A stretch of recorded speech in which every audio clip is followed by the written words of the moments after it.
So, welcome back, everyone. It feels like it's been like a fucking month, because it probably has been. Because with this bi-weekly schedule, that's kind of just what we run into.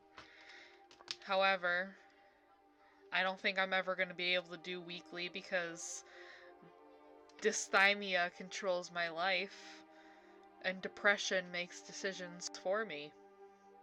So, sticking with the bi-weekly for now. And since I use my other Tuesdays for other things now, I can't just, swap Tuesdays anymore. So, yeah. That's a thing. Anyway, welcome back, everybody. Welcome back to the messy, messy world of Guðheimr. For those of you who do not know, the stream that I am on, Forever DM No More, is actually going to be doing a one-shot set in Guðheimr on Sunday, November 18th, DM'd by yours truly. So, I will be sharing, the stream link and everything, and it would be super awesome if my players that are usually with my Guðheimr stuff would come support. I'd appreciate that. You know I'll be there. I'll be there. I got no doubt. I got no doubt. Yeah, and we do a lot of giveaways, so we try to make it worth everyone's time popping in to support. So yeah, boy. But yeah, we're gonna be focusing on our adventure right now. Just want to plug for the unknowing that is gonna be happening. It's gonna be a completely different setting, completely different outlook on the Guðheimr world, because I know our lens has been focused in Ragdalr hold as of late. However, it sounds almost as though that lens may finally be shifting out of the cold of Ragdalr hold and elsewhere. Though it has not been decided where. There has been some conversation. I do remember it being mentioned, probably by Joan, which is probably why I remember it, that they could possibly seek wartime asylum with Ragdalr's opponent, Calderbecker Hold, which is entirely possible. Or they could escape elsewhere.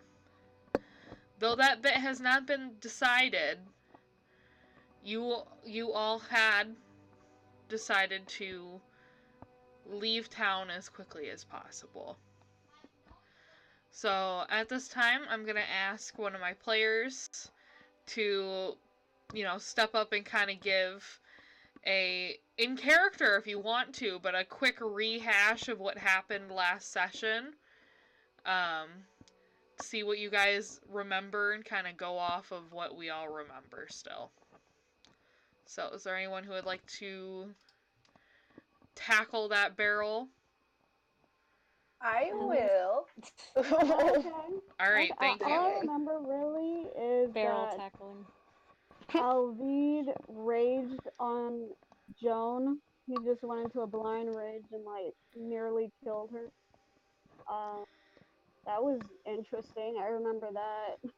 Yep. Yeah, and then there was the topic of some people wanting to kick Alvid out, but he's still in. Most Thank everyone God. wanted to kick him out. Half Don't the worry, team we wanted love to keep Alvid. him, half the team wanted him to leave. So. Yeah. But yeah, so a lot of the focus ended up getting shifted there. However, there was the turnout of the boss fight. The two Morstad siblings were allowed to escape. Whether it was intentional by the characters or not, the actual killers of the political leaders of Ragdalr hold were murdered. They murdered them, and these killers were able to get away. Essentially, any soldier in the party, which is all of you, whether by contract or otherwise, broke probably your most solemn vow to your Jarl, whom is now dead. Double oops. And it is likely that you could get blamed for it. However, on the very fine, crisp, cold afternoon, it hasn't seemed to entirely dawn on the people of the Ragdalr capital what has happened. Many of the men of the capital have, left in the last days for the battlegrounds for the Civil War. A lot of people that are now left are the elderly and women and their children, and basic merchants, not the type that you would suspect to be friendly with the Jarl.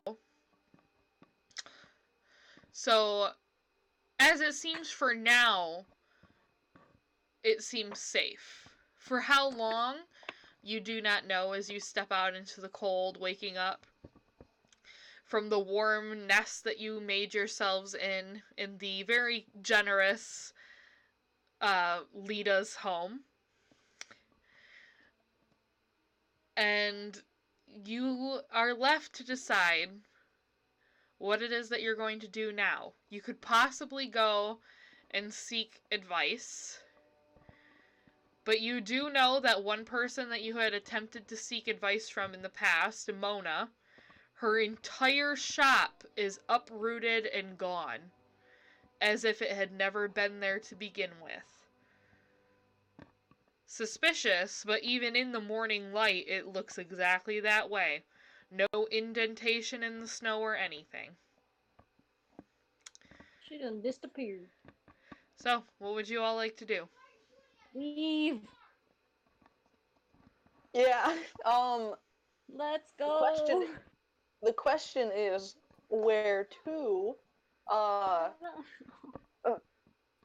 think I vaguely remember us wanting to go to Calder Becker Calder- Hole because I remember talk of crossing over the divide specifically. Yeah, Joan. Oh, yeah. Joan had suggested that, but it had not been decided on.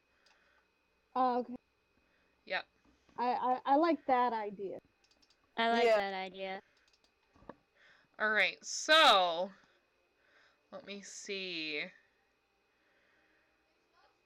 Would anyone like to make history checks to see what they know about your destination? Oh god, yeah. definitely not. Let me pull up my character sheet, actually. Okay. That's a This- 0, but we ooh. still. That might not be so great, but we'll see what I get.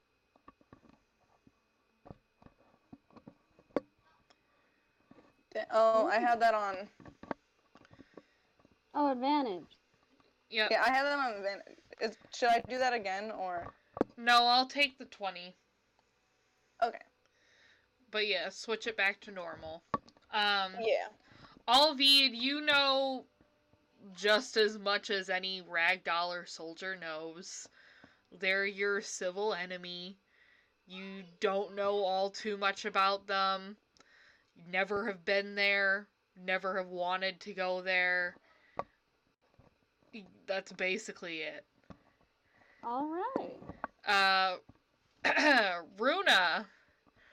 Runa knows that the people of Calderbecker Hold are actually quite similar to the people of Ragdalr Hold. If not, almost exactly alike, almost blood brothers. So, Runa, you know that it's suspectful and assumable that life in that hold is going to be a little more relative to what you all are used to. You do know that the surroundings there, the settings there, the environment, much, much more harsh than what you're used to. Much more. Much worse. Oh, But yeah, Yay. that's what you know. Runa's actually, she's gonna mention that about, like, the environment being a lot harsher. Do you think we need a coat? Like another coat? Like 2 coats? I mean, yes. Do we have time to buy coats? I mean, I have a question.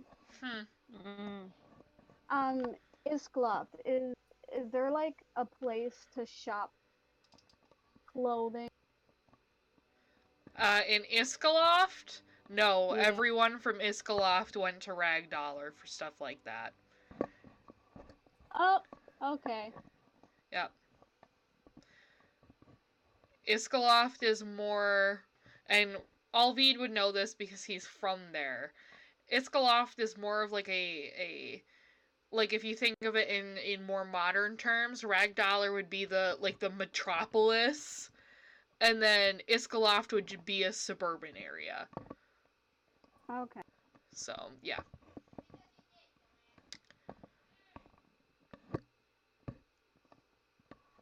Okay. So, are we gonna make our way, or are we gonna check to out? Bur- I think we should just like go for it. Burlington coat. No? Okay. Alright, Yeah. cool. Let's not regret this. Do we have healing potions? Or whatever? have- Let me. You have Runa.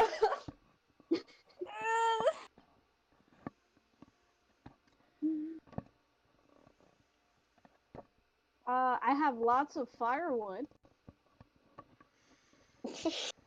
Yeah, that'll heal me up nice good. That's good.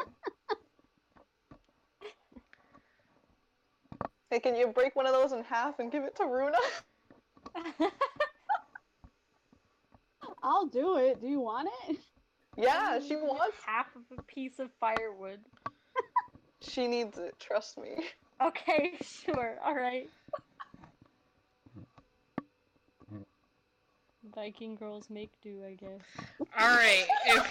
If you're gonna straight up break a log in half, are you gonna roll me a strength check? All right. Let's see. He's gonna grab one of the pieces of wood from his traveling pack. Little piece of wood. He's gonna break it. You know what? Let me be realistic.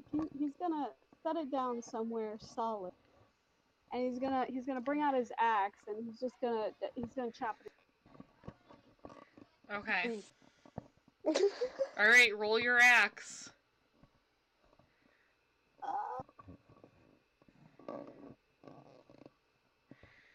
Okay, so your berserker axe, though not designed for chopping wood, and it is not good for the blade at all, splits the wood pretty clear. Not the best cut because once again, it's not a wood chopper's axe, but it's still cut. Okay. So he just hands Rune one half of that piece of. She takes it happily, and she gives him a thank you. Thank you very much. And she throws it in her bag. Okay. So Cool. he turns to Anadani. Do you want the other half? Why? I mean, she wanted. Are you just gifting halves of wood to women now? Well, I have half of. I don't want it. All right, that's all you gotta say. All right. Well, Joan is standing there quite irritated. And just kind of like, so, I don't know if you quite all understand the severity of our situation, No. but it has nothing to do with wood cutting. It's called foreshadowing. I'm sure it'll be important later. Sorry. Certain. So should we get going then? I guess Alvide will lead the way to start heading out. Okay, Joan does not say anything then. Oh god. And you decide to head out into the wild without any provisions. Oh my god. I tried to tell you. He's using his instincts to get us there. Instincts don't start a fire. And somewhere in the inn, the Milk Inn, Trilo is sitting on a pile of health potions. Just twiddling his thumbs. I told you. Twiddling his thumbs, wondering where his friends are. You leave Trilo behind without saying goodbye. Trilo! You need to make it so sad, damn. I'm not the one who did it! I didn't do anything! I can't be held responsible for this. Okay, alright. Let me see. I have to, bring back a map. Because it's in the same area anyway. Gotcha. This is called reuse, reduce, and recycle. It's reduce, reuse, I thought. Whatever. No one remembers that iCarly episode. I didn't watch iCarly. I thought it was stupid. It is, but yeah. Gosh. Alright. Yeah. So, you all are out in the forests. Lovely. Put your tokens where Joan is. Joan. Yeah. Joni Woney.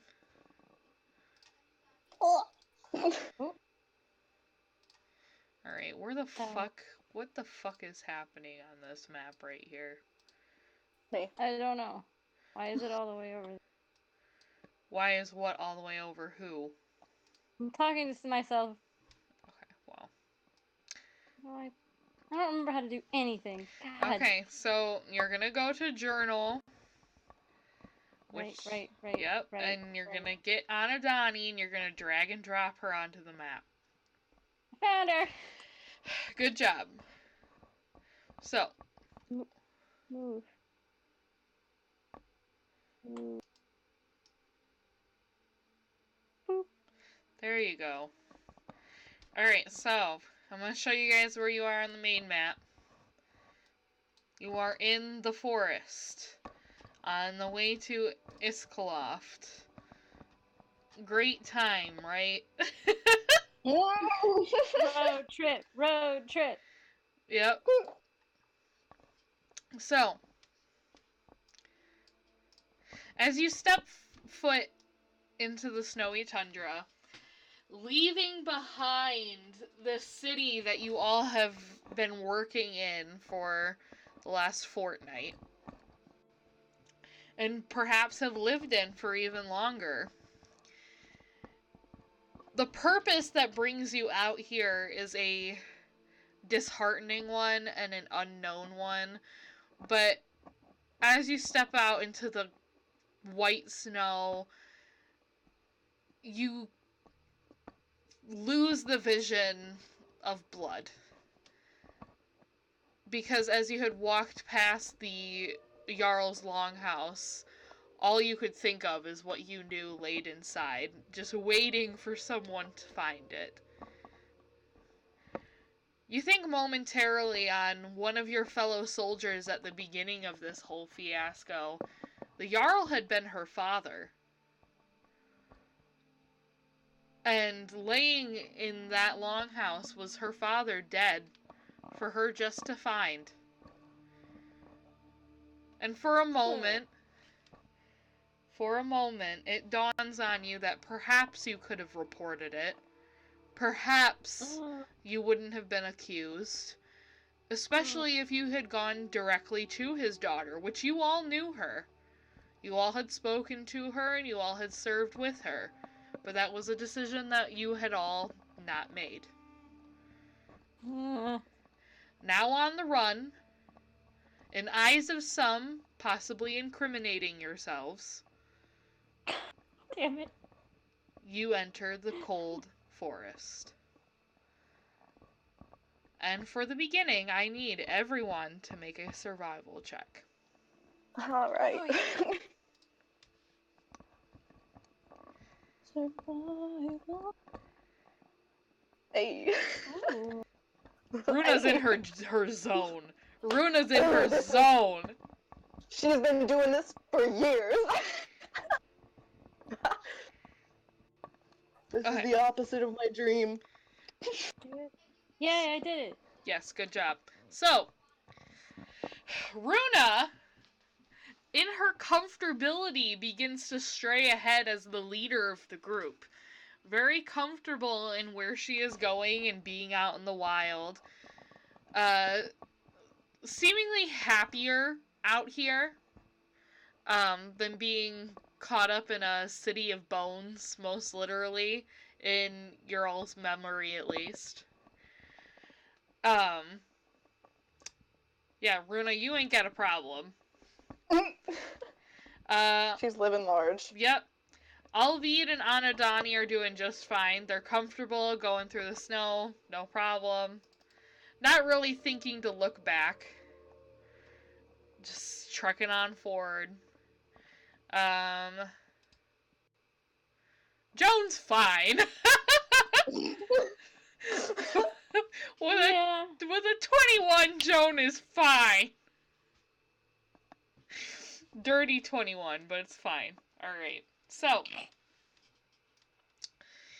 As you all continue forward, I'm just gonna use... I forget how to do this. I've been using D&D Beyond for so long. Oh, you can do the waypoint thing, like the yellow line, just by picking up your token and right-clicking now. I'm so happy. Alright, so bring your characters forward to kind of like this open area. Oh my god.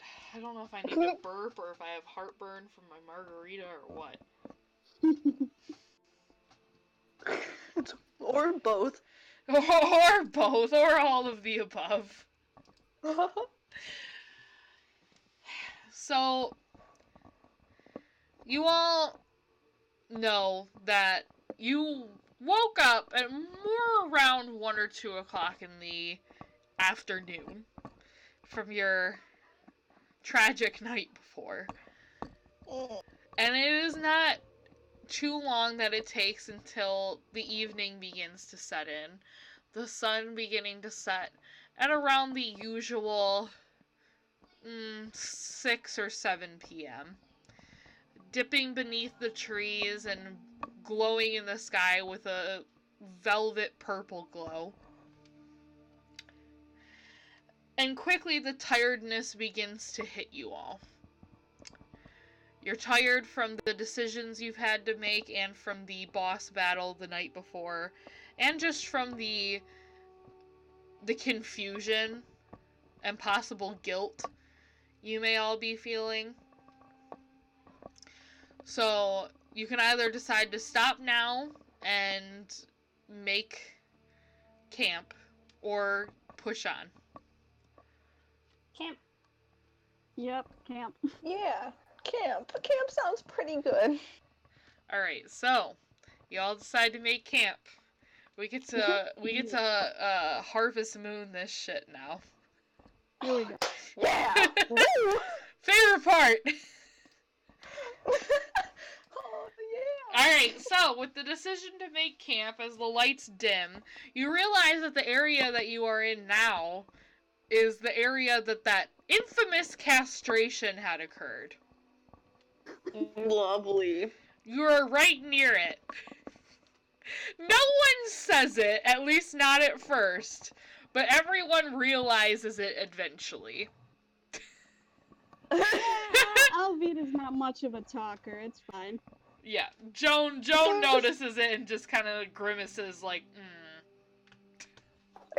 Runa makes a face, and it's not the be brave face. It's a very much It's not really a frown. It's kind of in between. I feel that. She I doesn't feel know that. what to think. Yeah, it's like every emotion. Anadani says, "Hey, isn't this where you cut that guy's dick off?" No? Could have sworn. Alvita does not humor her. I don't know why I would need to be humored. I'm just asking a question. Yeah, we're setting up camp now, right? Yeah. So Joan lets them have this Alvita- little moment, and then it's just kind of like, go ahead.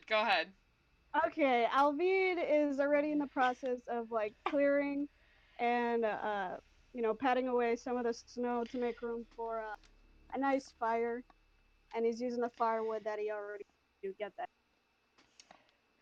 All right. So Joan, she's like, all right. So we need to set up tents and we need to find food.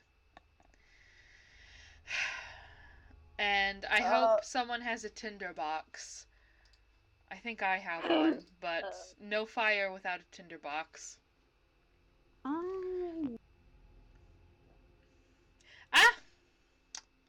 I mean, Runa Tinderbox. doesn't know the produce flame cantrip. So I don't know, Runa. Why'd you say so? Yeah, I have a tinderbox too. I think we're good. Yeah, okay, we're good on tinderboxes then. Tinderbox or Runa. Runa she's gonna volunteer to go find some food. Well, Runa, you're not going alone. You cut out for a second. You're not going to go alone, surely. I know. Does anybody want to come with me? I'll go. All right. Me. All right. Oh my god. I will stay and set up the tents then. Yeah, Alvida's gonna hang back and help with setting up. All right, great. So, Yep. Sorry.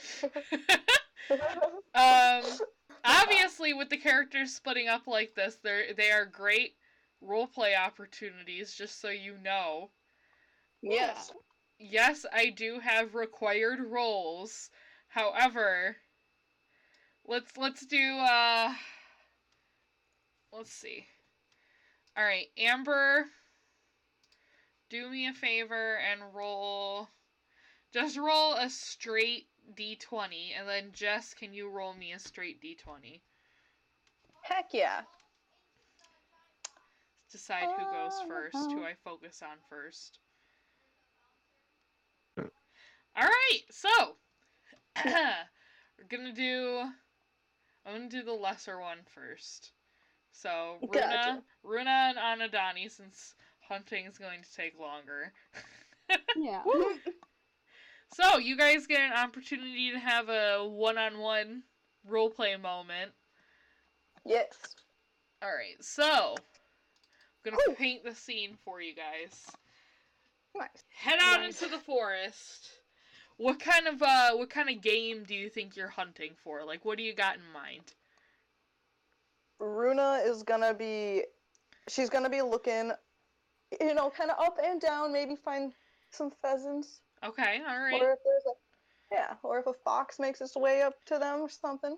Alright. Anadani, are you looking for any specific type of game, or are you just tagging along with Runa and going off of what she's looking for? I'm gonna trust her. Okay, awesome. So, you guys kind of set out northbound a little bit, going into the woods, surveying the area. You know that these woods commonly have evergreens and alpine trees. A lot of the bark on the trees have turned white for the season. And luckily with this forest, it is dense above, but near the ground, the trees are relatively thin, and it is spacious. Not a lot of bushes grow in these kinds of forests.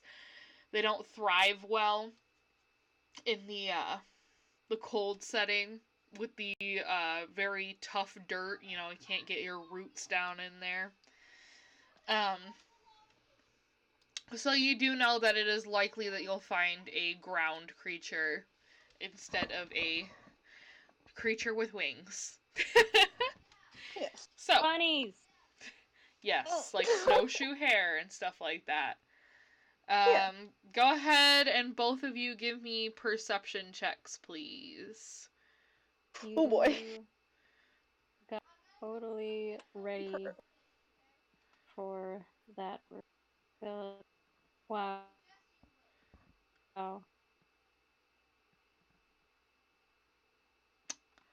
Why does it do 2? Okay, here, hold on. Do. It's like in the settings Ooh. of the sheet here.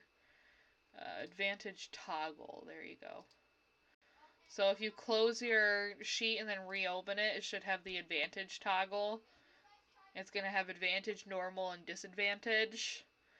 So have it set to normal, obviously, but if you get advantage or not, you would click the opposite. So go ahead and re-roll with normal.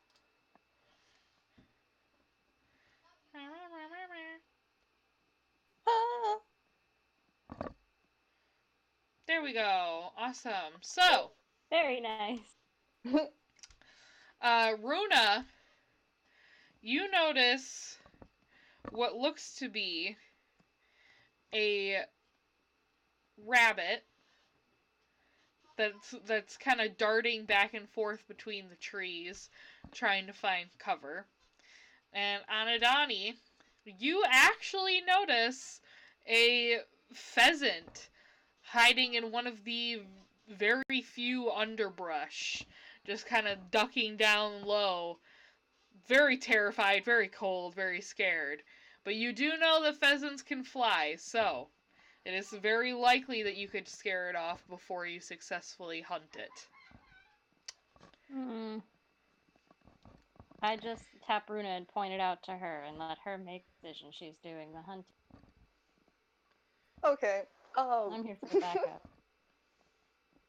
So when Anadani points in the direction of the pheasant, Runa looks over there, and she looks at Anadani, and with a confused look on her face because she doesn't see it at first. Very quietly, pheasant. Runa just makes that face, and she looks harder. You guys can't see, but I'm doing all these motions, just sitting here. Oh my I'm goodness. I just put my hands over my eyes, do that little looking thing. Yeah. So she does that, and when she spots it, she very slowly. Mm-hmm. She doesn't want to make any noise. Mm-hmm. Very slowly and sneakily, she's gonna pull out her short bow. Okay. And she's gonna try and snag him. Alright, go for it. Alright. Runa. Runa, don't mess this one up. Dear God, this is our dinner. Oh no! My dream! My pheasant dream. The I bad know, omen. I know. There's a nat Sorry. one.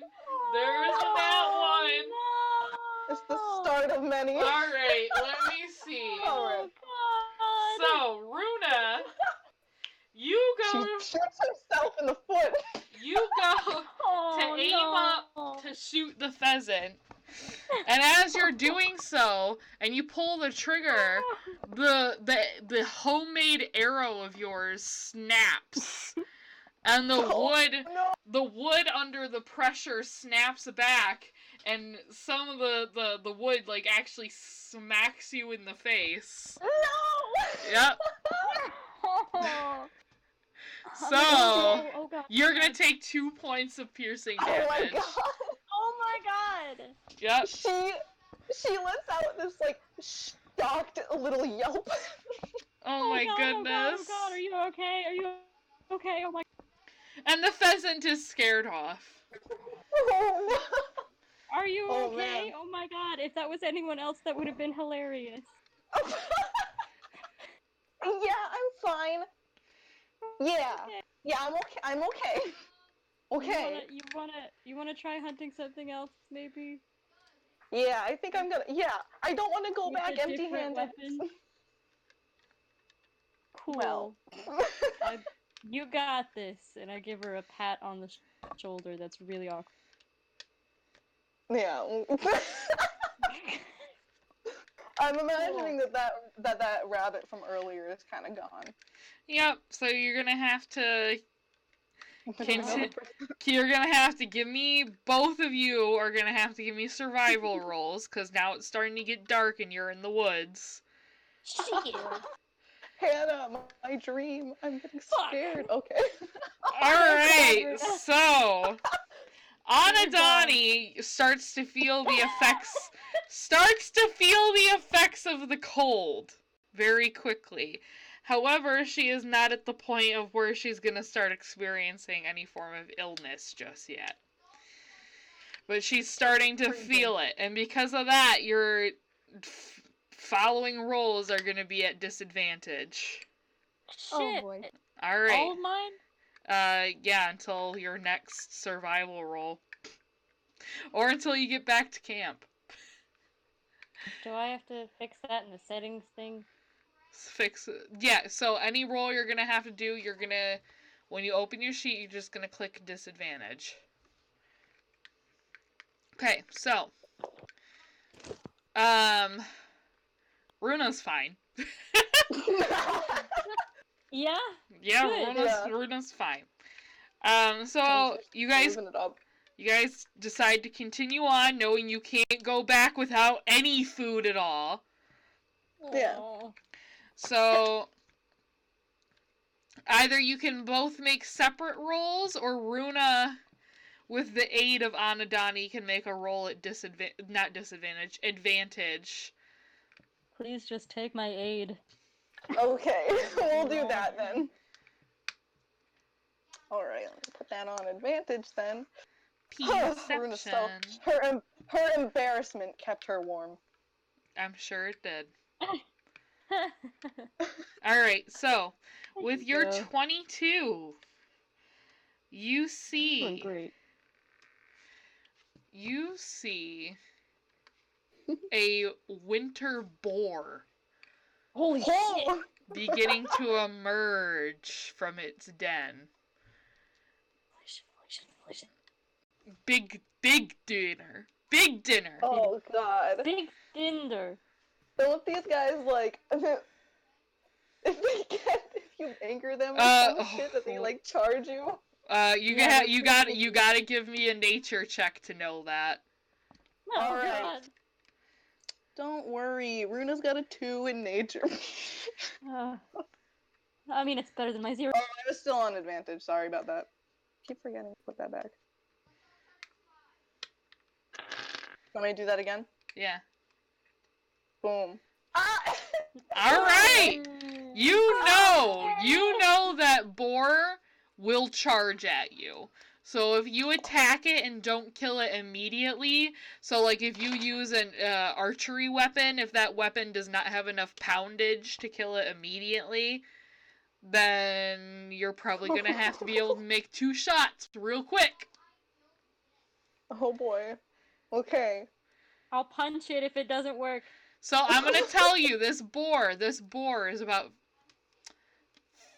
we're gonna say 50 feet in front of you. Oh god, I thought you were gonna say it's 50 feet tall. No, 50 feet in front of you. However, its movement speed is faster than you. I'm not gonna tell you exactly what it is, but It's faster than me, too? How is it faster than me? I'm so fast. but you're also just a human with 2 legs. I'm not human. You're a bipedal humanoid.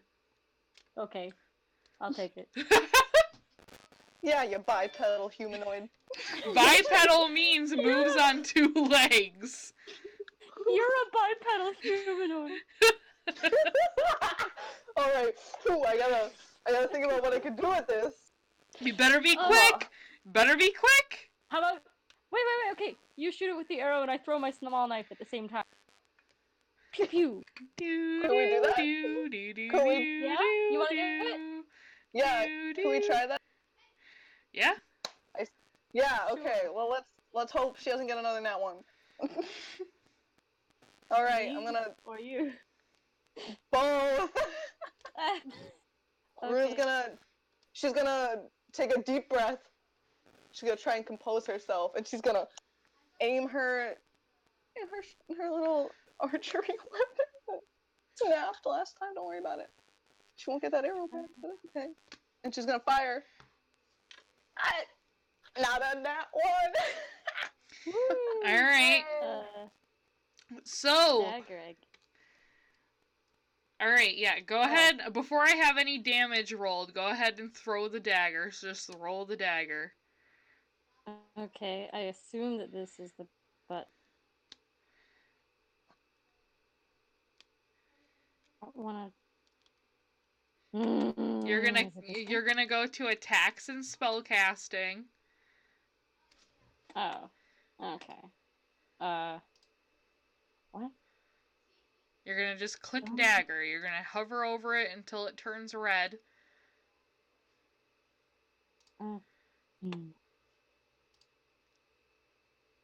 Like, I don't understand. I see the dagger. There it is.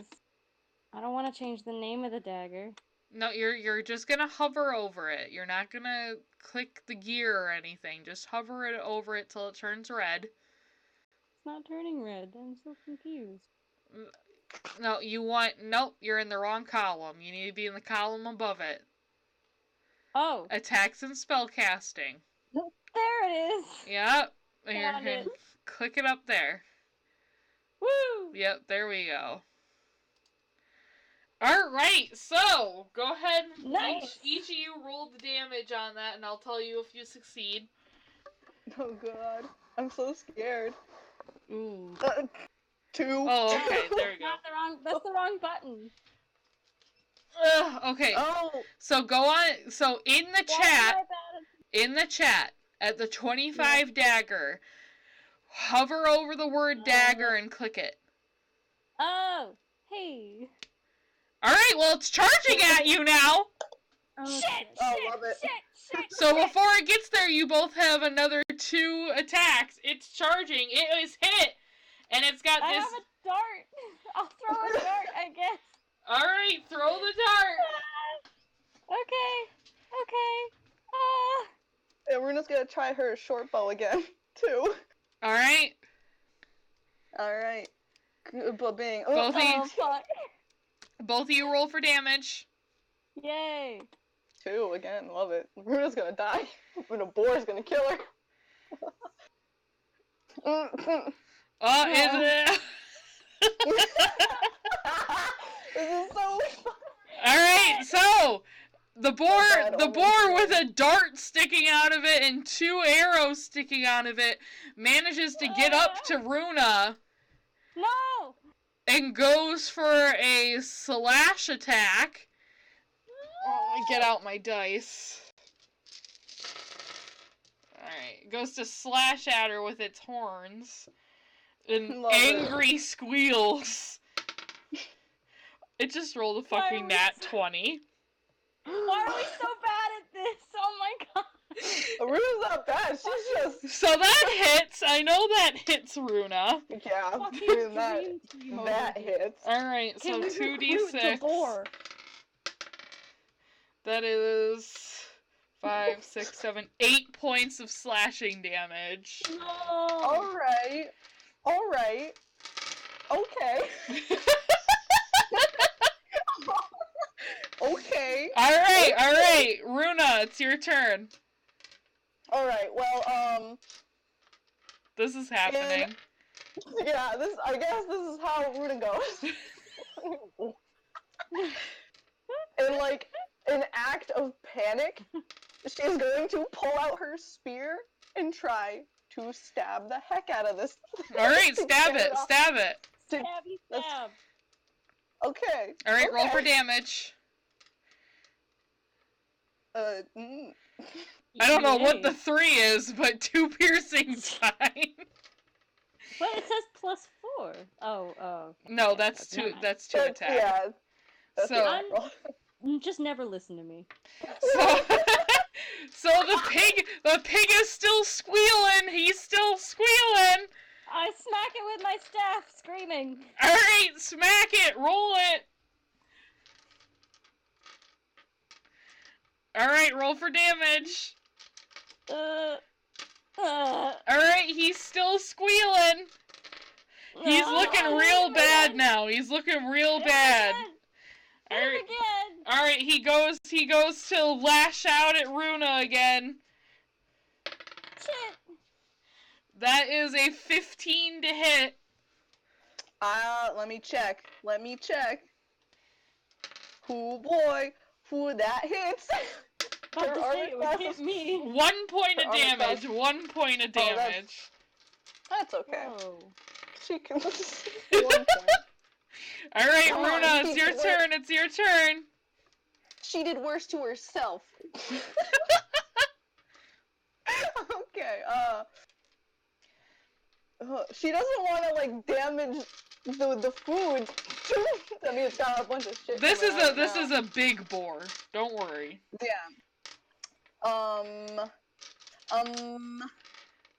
Quick thinking. I know. I'm stressing. Do do She's gonna do. go. She's gonna use her she's gonna do this Stab it. spear again. Yeah, stab. She's panicking. Okay. All right, roll for damage. It's gonna be 2. Stab it good. All right, Stab it all right. good. And as Runa drives the spear through the boar's heart, it falls defeated. Runa's gonna look at it. And look at her little injuries, and she's like, I want to go back to camp now. I pat her and I go, okay, I'll carry it back. Don't worry. Who's gonna carry the boar? Me! You're Yeah, gonna. I'll leave it there. I'll carry it back. All right. We'll carry. Yeah, what I heard was I will carry you back, and I'm just like, who the fuck's gonna carry the boar? No, Don't worry. we just leave it there and get a piggyback right back. Joan, could you get the boy? She's not here. I'll get it. Oh my goodness. Okay, so that was their little hunting Whatever. adventure. Hunting adventure. Hunting trip. Yep. Runa was determined. She wanted to get a big boy. Oh my goodness. Okay, so while they're out hunting, so like rewind a little bit. While they were out hunting, Joan and Alvide stayed back to actually set up camp. So, Alvide, please give me a survival roll to see if we get this damn fire going.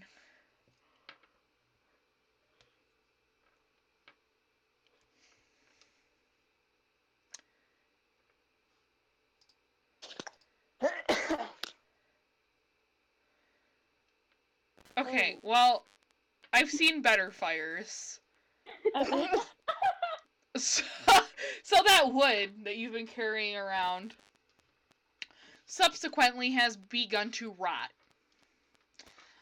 Is not the best wood to use. Smells really awful. The fire you start with it ends up having some black smoke, which was non-intentional. Yet. But in time, with a lot of nursing of the fire, a good 20 minutes worth of it, eventually it begins to twinkle and sparkle and grow into a more suitable fire for camp. Fan. And during this time, Joan goes around and talks to herself while she sets up the tents. Probably cussing out the tents for being not agreeable, because what tent is actually easy to set up? Next. And, you know, within an hour, the site is set up, warm, and acceptable. Alright. So once it's set up, Joan just kind of walks over towards where the fire is and stands there for a moment. Has her hands on her hips, and after a moment, she's kind of like, "Awful stinky, ain't it?" Talking about the fire. He kind of he cracks a little hint smile, but of course it doesn't last. And he goes, and he looks up from the fire. He's like, I guess I should have.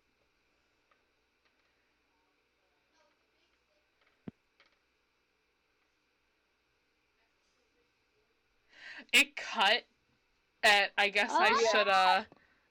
So I was like, awkward pause? Awkward pause? Yeah, we were all waiting on the edge of our seats. Yeah. Wait, what did you guys hear? I guess I should, then nothing. Gotten fresh wood. Wood, yes. Okay, alright. Yes, he just offhand. And she just kind of like nods along in solemn agreement with that, and pulls up a stump to sit on, and like holds her hands out just to like warm them up, pulling her gloves off and what have you, and it's just kind of like, well, how are you feeling?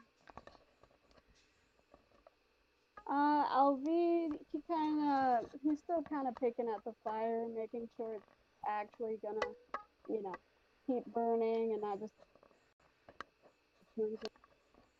And takes in a deep breath and he just nods his head a bit and he's like, I'm doing all right. And he clears his throat and he just asks a question in return, how are you doing? Well, I've been better. Lot better, actually.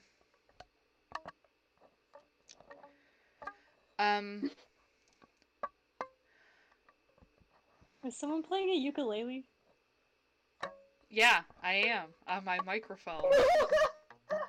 Okay. Is John playing an instrument? No, this is Hannah. I was gonna be very Margarita's. confused. I had no idea you guys could hear that. I'm sorry. I was like, what the fuck is that sound? I apologize. It was non-intentional. It just kind of happened. But, so Joan's like, so, what do you think happened back there? We haven't really talked about it one-on-one. We haven't had the chance. I guess you're rage.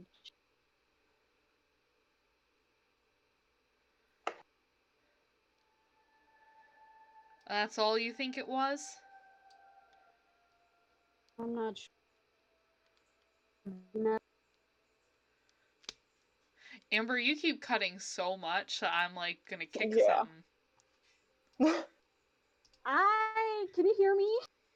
I can hear you, but like Yeah. it keeps like cutting. I can't talk like LV. Hello? Okay, so my suggestion is, okay, don't restart your laptop because sometimes that's the worst advice with your laptop. But like you see, like do something like put it in airplane mode and then turn it back, like turn airplane mode on. Give it a second and then turn it back off. I'm on my phone. Do I just do the same thing? If you're on your phone, yeah, you can do the same thing. That or I don't know, like do you have your phone on speaker or no? Like are you using headphones? I'm using head. How far away is your phone from you? It's right in front of my face. I don't know why it keeps cutting. Are you on push to talk? No, I'm on normal talk. Yeah, I would just try putting it airplane mode and then taking it back off.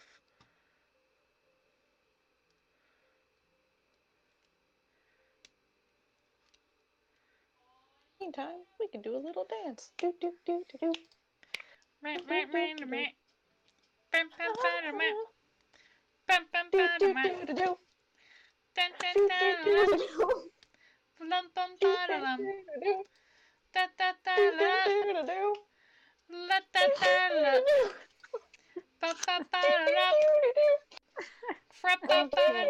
Hello?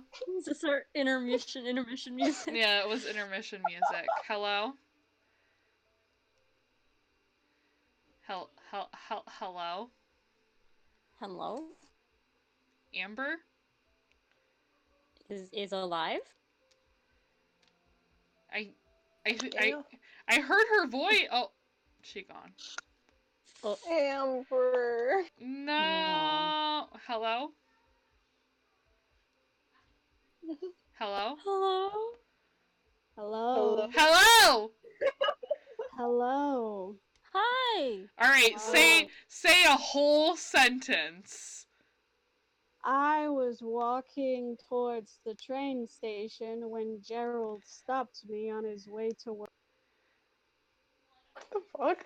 Okay, so I heard the whole thing. I heard the whole thing. So maybe it won't cut again. Maybe. Okay, so we could try this again? Yeah, let's try this again. Alright, one more. Damn it! We're gonna try again anyway. So I think the last thing Joan had said was basically just asking, like, was that all? Okay, so Alvid is going to kind of rub his chin a bit, kind of squint his eyes. I've never lost my mind. Damn it. Did it cut again? Can you guys hear me? Did you stop at did all he say was I never lost my mind? Like that before. Yeah, it cut. I'm so mad at Okay, Discord right now. okay, my suggestion is switch to push to talk. Yeah, put it on push to talk. Because then to talk, you should be able to just like push whatever the push is for push to talk. And it'll pick up your microphone until you take it off of push to talk. should I make another long-winded sentence? Yeah, make another long-winded sentence. Tell us a story. All right, so Harold walked down to the diner to greet Jerome this morning because he was having a bad day. Okay, well, it didn't cut a single time. That was beautiful. Good shit. Okay, so hopefully this works. Yeah, hopefully we're gonna try. We're gonna try. So Usually it's me that this happens to. as we would say on the Forever DM stream, right now you're editing out, Amber. You're editing out. Wink, wink. Ed used to cut all the time. It's awful. So, Joan, she just kind of she accepts the answer for now. You can see it in her face. She kind of like just does like that close-eyed nod where like you go to rub your forehead and just kind of like accept it for now. And then she continues and she's like, would you have actually left? Okay, so I'll read. He just kind of looks up from the fire finally because he hadn't been looking at Joan for, a minute. He'd been looking at the fire. And he just says that he was definitely thinking about doing it.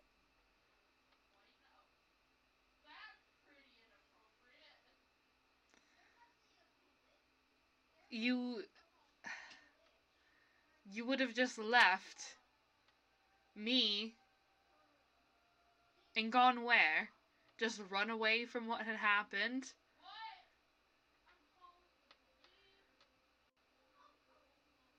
I wasn't thinking.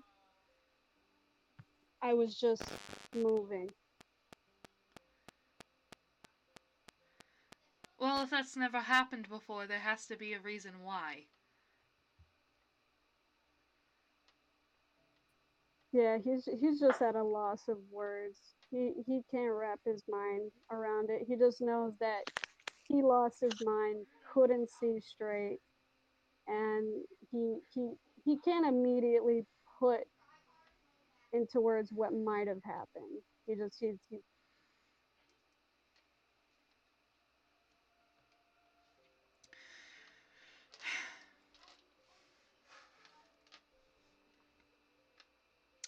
So, it kind of changes to sitting there in silence.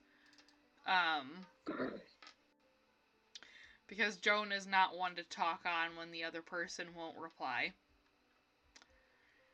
So, as time passes, and they're just kind of left to wait for Anadani and Runa to return. Idle just mentioning like, I wonder what's taking so long, or like, I hope Tweedledee and Tweedledum out there in the woods. Did you check the doodle chat? Because Lord! Oh, I did not, no! And then, Joan giving a side comment of like, I should have went with Runa. Wait, what was that? That got cut out. Joan giving a side comment of being like, I knew I should have went with Runa. Okay, I see you, Joan. What? That's fair. I don't trust me either.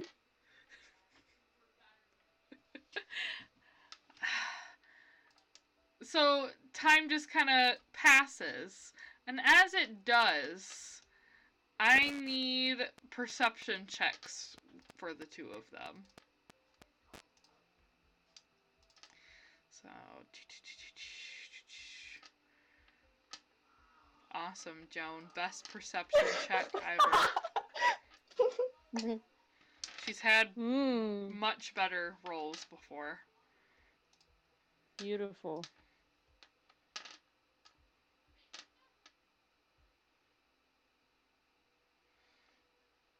Yeah, I can roll for you.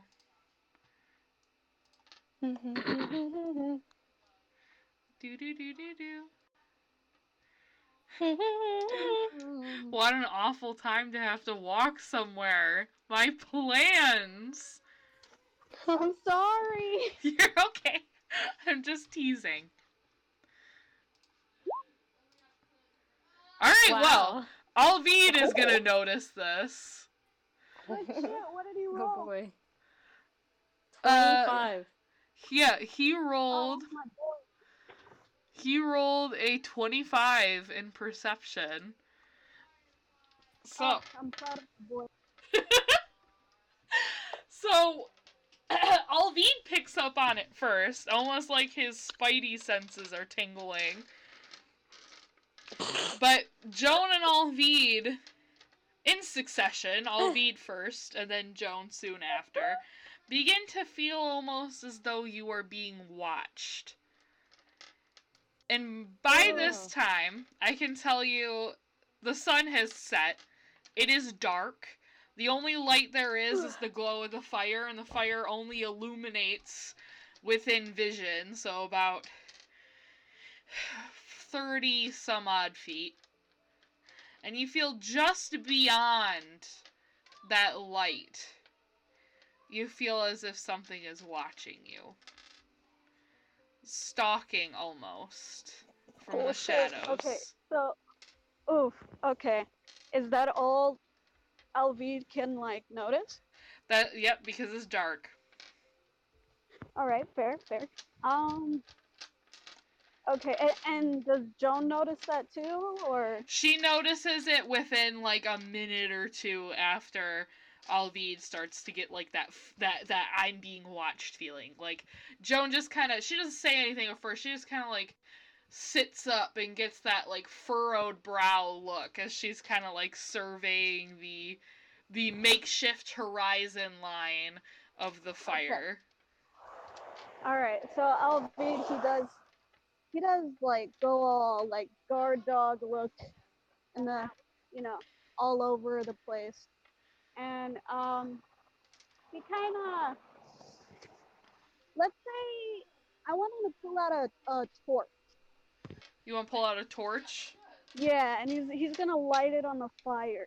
Okay. And he's gonna stand up, try and make himself look really big.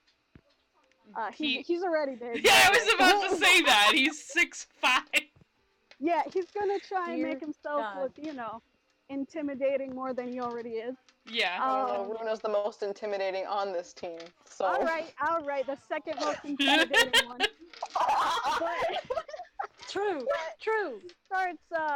He kind of raises his voice and just calls Runa and Anadani, their names to see if it's them. And he does not get a familiar response. Does he get a response at all? No. Oh, Damn. shit. However, that constant feeling of being watched is still there. Okay, Give him a shot. Ooh, not good. Okay. So he turns to Joan and is just like, there's something out there. And as he turns to Joan and his eyes adjust to, like, the shifting of the glare of all the light and whatnot, he can see that she's already standing and has her mace in her hand. Like, she knows. She just gives him a nod.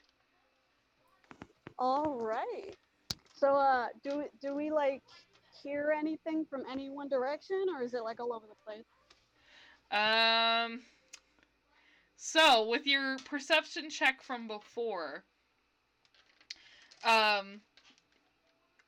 you guys let it get quiet once more just to kind of see if you can pick up on exactly what it is that you mutually feel is stalking you. And Alvid hears it first, but it's like a very dry heave type of growl. Like a groaning, dry heaving growl. Infected! That sounds crazy. Okay, Oh my god, my dog just howled outside. That was terrifying. how far away is the the groaning and the heaving? It sounds like it's just beyond the light. Maybe just at the tree line. Oh, okay. Is there any way that Alvid could step forward a little and just out outstretch the torch to see if he can extend that light?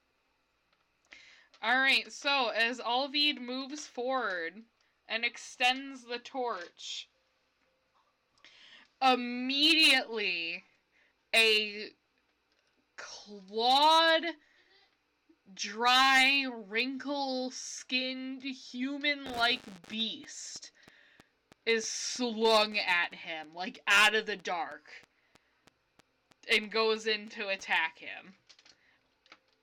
And even in that, like, quick moment, this thing, it looks human, but it doesn't. The skin is very, like, dry and patchy and damaged. It's wearing clothes, and, like, you know, Thank God. as it, like, goes to, like, leap and attack him, it leaps on its 2 feet and reaches out with its arms, and, like, you can see it has claws, and you can see it has fangs. All right. Is there any way he can try and dodge that? Oh boy. Or actually more fitting, is there any way he can just slap this thing with his torch? Oh yeah. Yeah, I can let him make, like, just a blunt attack. Yeah, cause that's more his alley. Just hit Alright. him. So I will roll a d20 plus his strength modifier, since it's a blunt force attack. However, he does not get his proficiency bonus, because obviously he's not proficient in a torch. Of course. I trained with torches my whole life. Alright. I'm gonna do a d20 plus 5.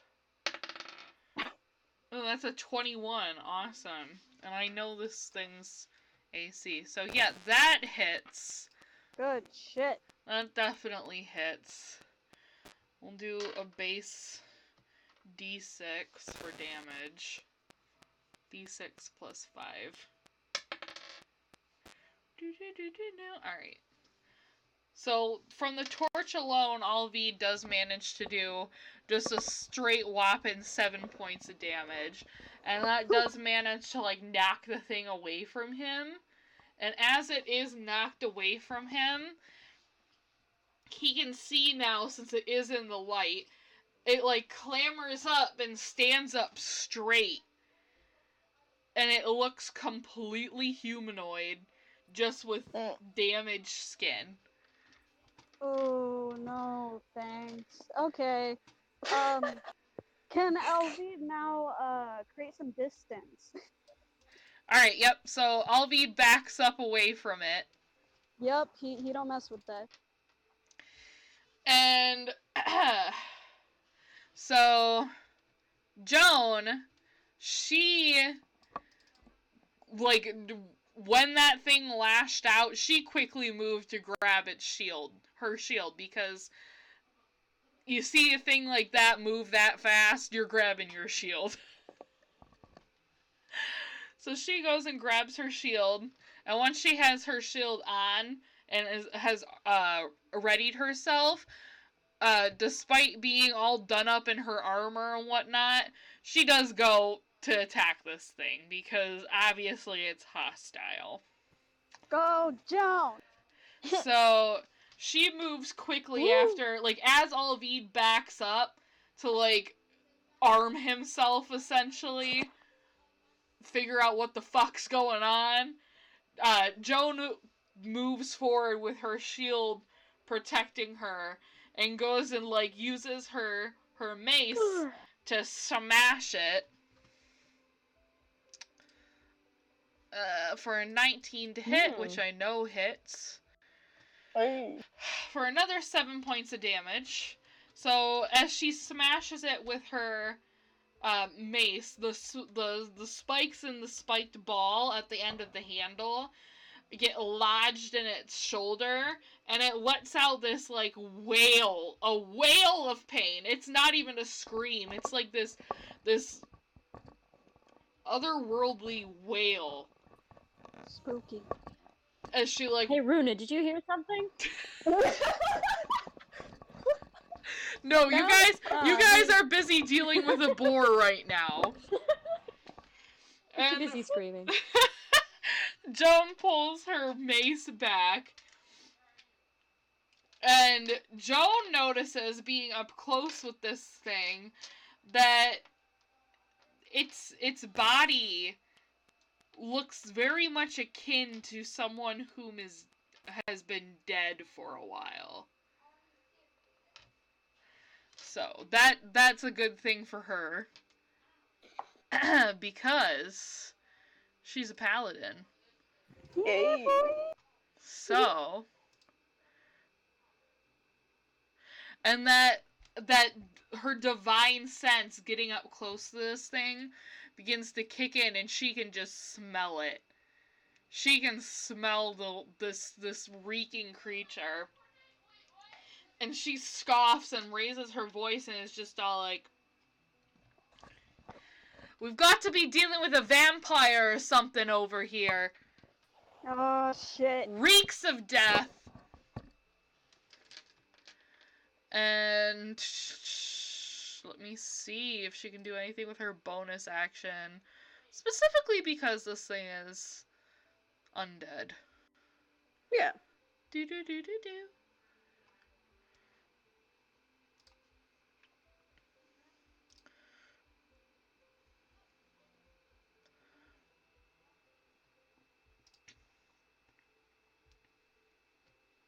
No, we're not going to worry about that right now.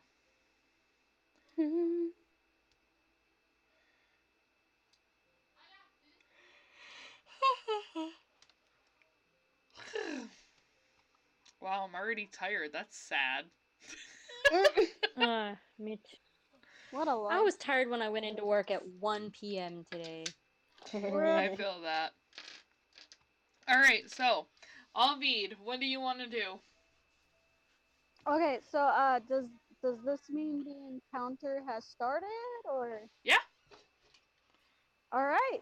Okay, so just to piggyback off of what Joan said about it being like a vampire situation, Alvi just he does curse a little under his breath, and he goes and he grabs the I'll say he grabs a hand axe from his belt. He doesn't immediately go for the big axe, and since he's not keen on closing the gap, he's just gonna try and throw the hand axe at this thing. Alright. And I believe that is with disadvantage, I think. Let me see. Because it's not the Berserker axe. I'm gonna take your word for it so I don't have to read a ton of shit. Yeah, I'm pretty sure that's what it is. It probably is because it's an attuned cursed weapon. Yeah. Alright. Hand axe. Alright, so the hand axe at disadvantage rolled a 13. And a 13 does not hit. Frick. So you see the hand axe kind of fly and get lodged in the snow, like just short of this thing, this dead thing. It doesn't really seem to notice though. Like, it's too busy like wailing. Oh, that's me. It's too busy wailing, being all like. Oh shit! Is that what it sounds like? Yeah, God. sure. Okay. He does get. an extra Yeah, he attack? has extra attack. Okay, does he still have one more hand axe? Yeah, he has one more hand axe. Alright, he's gonna throw that one too. Okay. Me. Yeah. Alright, that does hit with a 19. Awesome. Good shit. So the hand axe flies, misses Joan, and gets lodged, like, in this thing's chest right below its collarbone. And you just hear it, like, give, like, another wail. I can't, I'm no Matt Mercer. I can't do monster noises. Oh, for sure. Me too. It gives another wail, like... Oh, spooky, man. Hey guys, watch out with the hand axes. Hold on, the vampire. Oh boy. Okay. 10 points of damage. 10 points of damage. Can I do a Kermit voice for this thing? No, that's not what it sounds like. It doesn't talk. Alright. I think I'm gonna end Alvid's turn on that. Okay, awesome. How far is he from this vampire thing? He's about 40 feet from it. Okay, so I'll end his turn there. Okay, alright, so... Vampire thing...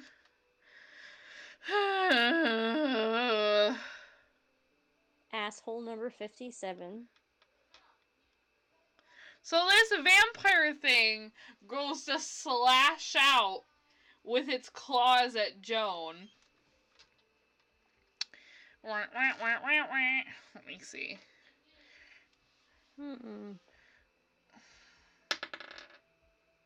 Ooh, yeah, that hits.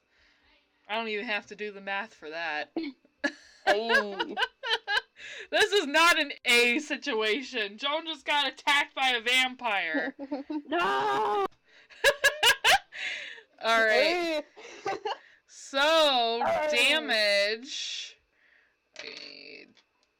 2d4. 5, 6, 7, 8. 8 points of damage on Joan. Oh. So, since Joan's not wearing her armor, because, I mean, she already took that shit off. She was getting ready to go to bed. This thing, like, slashes her and, like, slashes her arm. And, like, she gets, like, this four-clawed slash in her arm.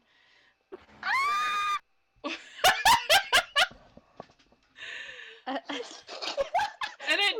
Is that the sound it makes now? No.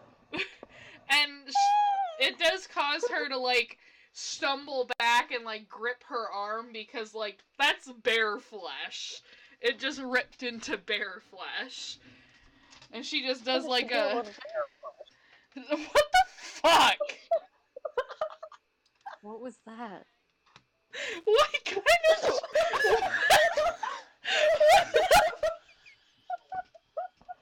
I wanna die!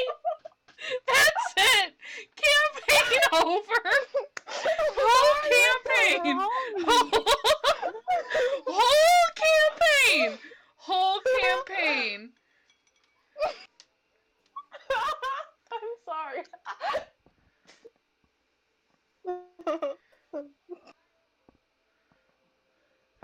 Oh my gosh. Ooh.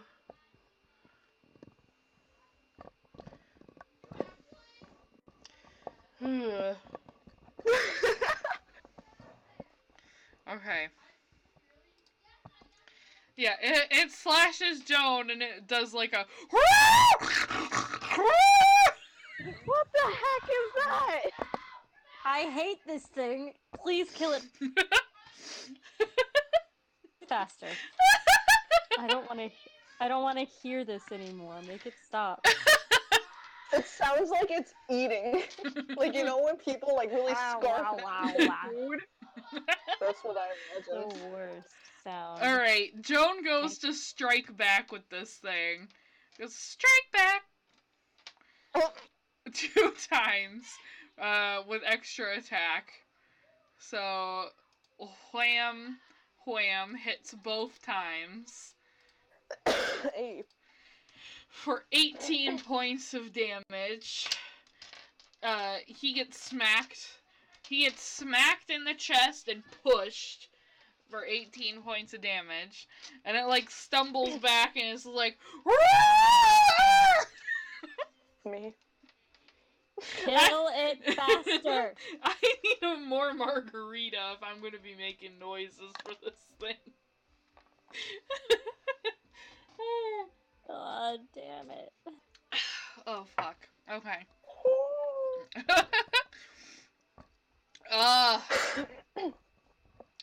Alright, so. It's back to Alvi's turn. Which is awesome because I just got home. Okay. So, still about 40 feet, or did that move? No, it didn't move. Alright, and I've lost 2 of my hand axes, right? Yep. One is lodged in it, the other is in the snow, like 10 feet from it. You still have javelins, I believe. Alright, so we're Javelins. gonna start throwing javelins. Alright, go ahead and throw them javelins. May the spirit of Wyatt help you. I don't know, man. Yeah, Wyatt only got that one. Oh, yeah. Alright.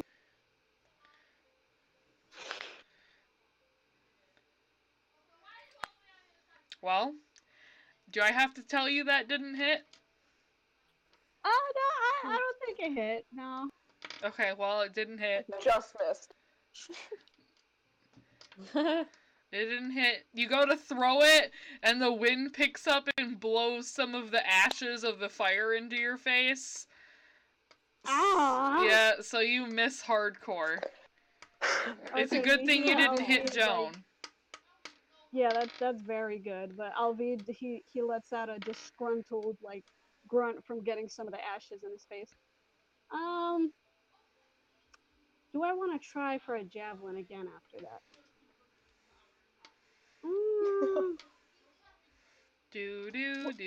Okay, we're gonna throw another javelin. Okay, alright. That falls short as well. Frick. Okay. Yep, so now we got 2 javelins sticking out of the snow. Alright, so let me see if I can do a bonus action maybe. Okay.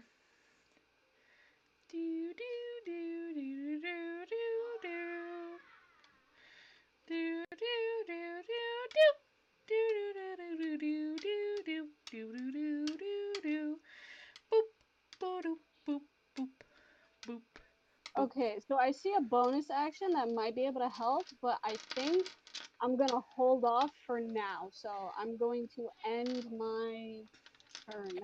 Alright. Vampire spawn. Screams. Does the weird scream again. And that's his turn. Don't make me listen to it again, please. And he tries to lunge forward and actually bite Joan this time. No! Leave her alone. No! Vampire Joan! That's not how that works. Everybody's vampire is different. Alright, 15 thankfully does not hit, but it has multi-attack. So it's gonna try to bite her again. 17 doesn't hit Joan either. So, it fails both times. She blocks it both times with her shield. The second time, it actually rams its face into her shield. Because it's dumb. And yeah, it looks like a freaking doofus. As it rams its face into her shield, she goes and swings her mace around twice as if to bang it against her shield. But strategically hits. Hopefully. Only one hit. That's okay. That means it pulled away. It pulled away before the second one. 8 points of damage.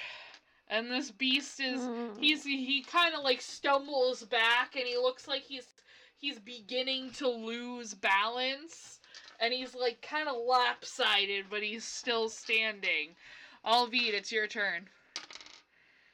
Finish him. Okay.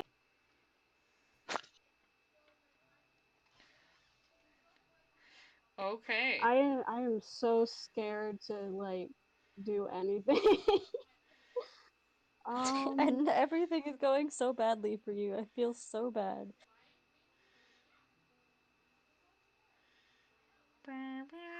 Okay. So we're gonna try this confidently. I don't like the way you said He that. is going to pull out his berserker axe. Oh, great. Oh, god He is going damn to enter a rage, No! it! and he's going to charge this vampire. All right. Shitting hell.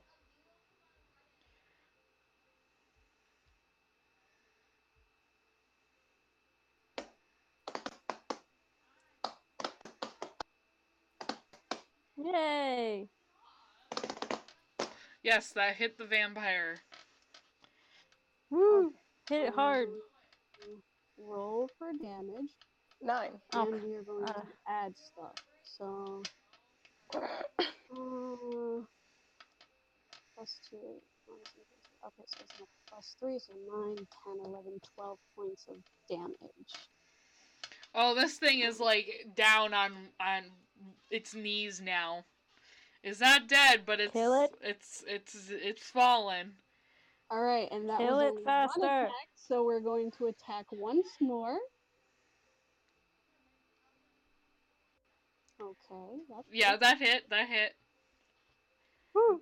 18 points of damage plus 3. Holy You shit. completely decapitate it. Like just Good. one That's awesome. swipe, the axe goes through, and even after the axe goes through, like he swings it so hard, so fast that the head falls off well after the axe passed through. Ugh, what an icon. Nice. And the head just tumbles on the floor. The We body stand a Oddly queen. satisfying. and the body and the head burst into ash. Me too. Oh, good. I was gonna say burn it, but cool. Okay, so is that like the last one? That's it. It is dead. All right, so no more enemies, right? Yeah, no more actual enemies. All right, okay, so Yay. Alvid is going to put his axe away, and he's just gonna slowly calm himself down from the rage, and then he's gonna start Breathing collecting. techniques. Yeah, he's gonna start collecting all the weapons he was throwing. He's gonna do some meditation, you know. He's got to find himself within himself. Inner peace. He has like that. He has that stress ball. He's squeezing. Okay, so Joan just kind of is like, well, at least we know now that projectile weapons are not your thing. Well, I mean, it was like it was raining metal.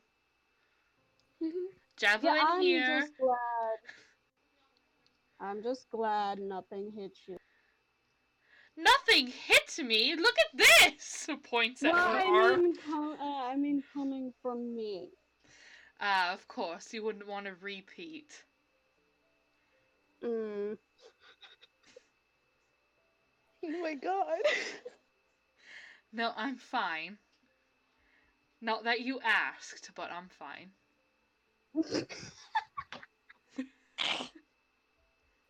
Alvid is just collecting his things. Okay, so while he's like leaning over to like pick up some of his stuff, she walks over to him, and like as he like goes to like stand up, because you know there's a height difference there, even though she's 5'9" and is still pretty fucking tall for a woman. As he goes to stand up, she like grabs him while he's straightening up, but before he gets to full height, you know, like once he like is passing her height level. And, like, grabs him and pulls him in for a kiss. Oh. Aww. Okay. He reciprocates. He's settling down. That actually And while helps. they're kissing, Runa and Anadani walk into view. Are we interrupting? Are you guys gonna fuck? We can go. We can come back later. You guys can totally just go at it. We can go back into the woods and pretend to hunt some more. Joan, like, immediately just, like, looks down and away and is just like, alright. Alvi just straightens out, and he just sheathes the rest of his weapons. And he goes to sit by the fire. Is that a no? Oh god. Yes. We got a boar. Alright, let's get dinner going. Let's get dinner going. Oh. Okay. We got a boar. It was totally cool. Ignore all the stuff stuck in it. You can pull that out. Don't worry about it. Well, any of the weapons stuck in it, I imagine, belong to you. Yeah, I'll Runa get gets 'em. her arrows. I get my dart and my knife. Well, it seems that we all are a little worse for wear. Hey, what the fuck happened to you guys? I was about Oh to my ask God. you all the same thing. We're fine. We just caught a boar and it was no big deal at all. So what happened to you? It was no big deal for you. It was no big deal at all for either of us, and there's no need to talk about it anymore. Runa just looks at her. She's got the cut on her face from her own arrow, and she's got the little marks from the boar freaking trying slashing at her. We did it perfectly. It was a perfectly executed plan, and we killed it so good. It's like super dead. Oh my god. Alright, well. Runa, your face tells a different story.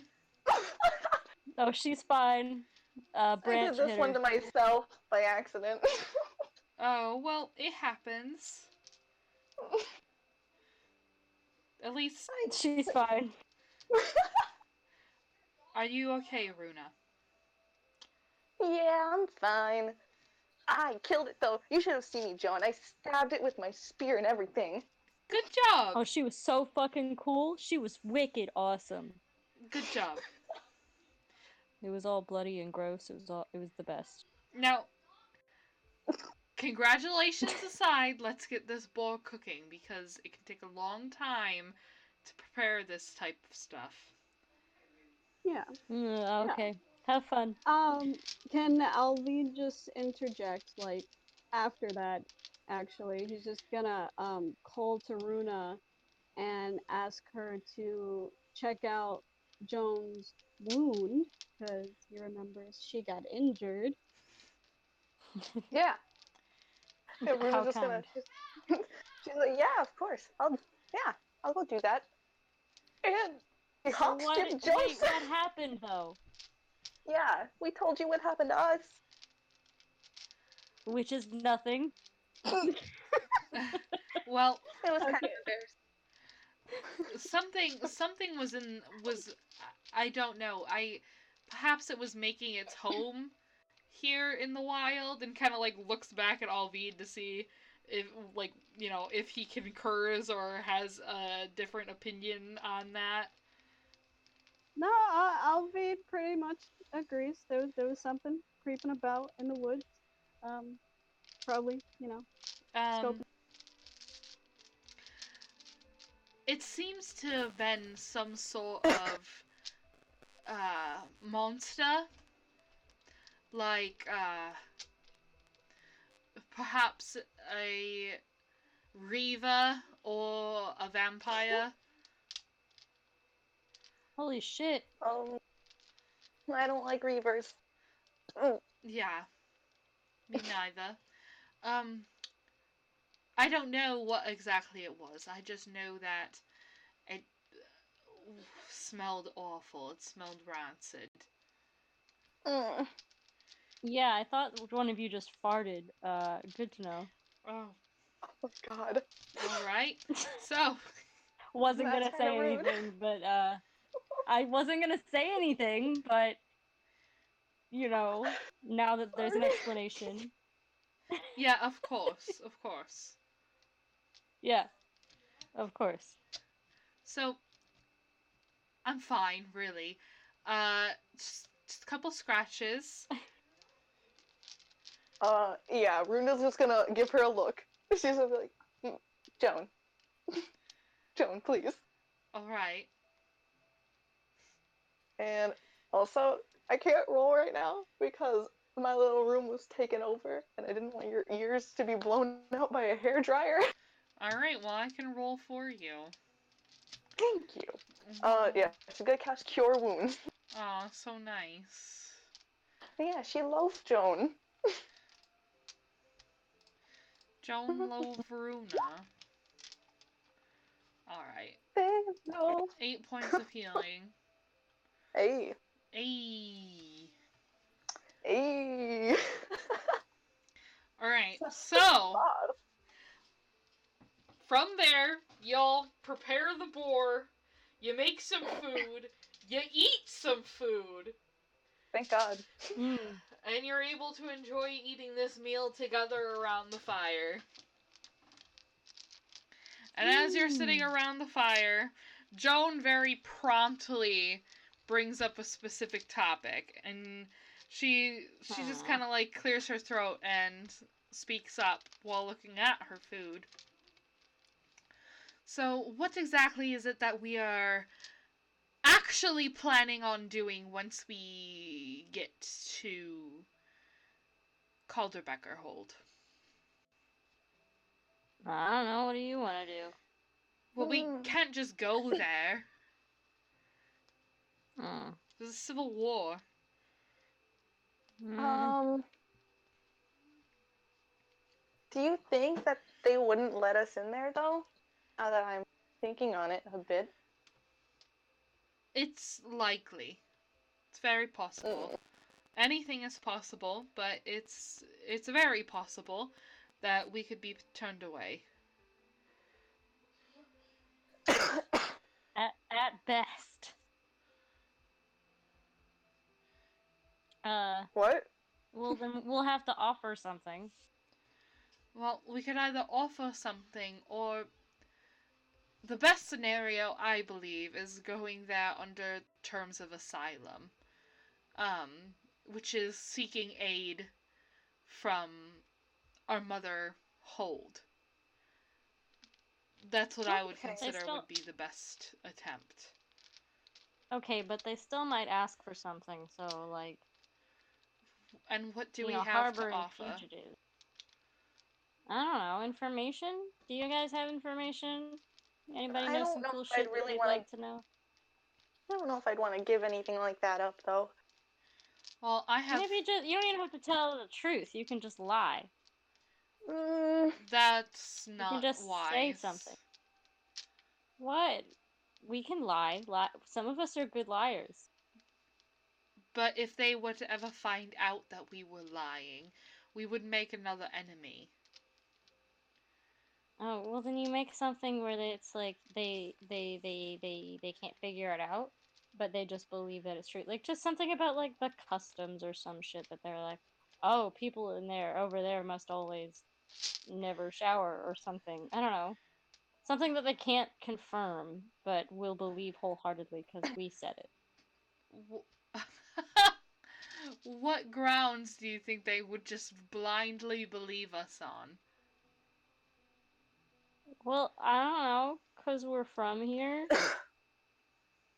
Like, But hey, you also have to keep in mind that they are currently at war with where we are from, and have no reason to want to keep us. Yeah, that's why I said we have to come up with something. And this is it. We come up with some bullshit or some real shit, whatever you want. Bullshit's harder because, you know, I don't know. Real shit's easier, but yeah, I don't know. Apparently you're against that or whatever, so. Well, I don't know. I'm against the lying aspect because I understand the dangers with that. It'd be fine. We'd be long gone before they figured it out. I don't know about that. Alright, then tell them some shit that they want to hear. Tell them about the death of what's-his-dick. We can't... Why? So... I don't know how well you understand the politics behind all of this. Not at all. Absolutely not at all. 0%. None of it. Ragdalr hold and Calderbecker hold have been at war with one another for over a decade. To just suddenly march over there and tell them that the Jarl of Ragdalr hold is dead. All the people of Ragdalr hold would be at danger and be put at risk. Because then the Calderbecker men would just move forward to conquer and take over the land. And that could possibly kill and mutilate hundreds of people, thousands of people. That nice woman I get it. I who didn't is think on... it through. I didn't think it through, okay? You've made your point, alright? Yes. Someone else come up with an idea, and I'll stop coming up with shitty ideas. Got it? I was about to say that lovely lady who is on her honeymoon right now that let us use her home would probably end up dead. Thanks!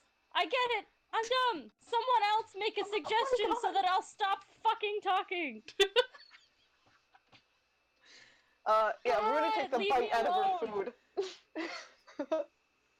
Someone else say something, or I'm gonna keep giving dumb shit ideas. Well...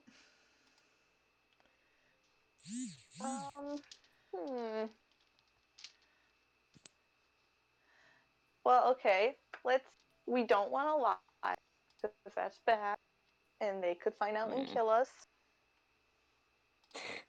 Those are the 2 reasons. Yeah. Those are the biggest reasons. Also, I'd feel really bad about it. We can't tell them that the Jarl is dead because all those nice people would be killed. Probably. Most likely.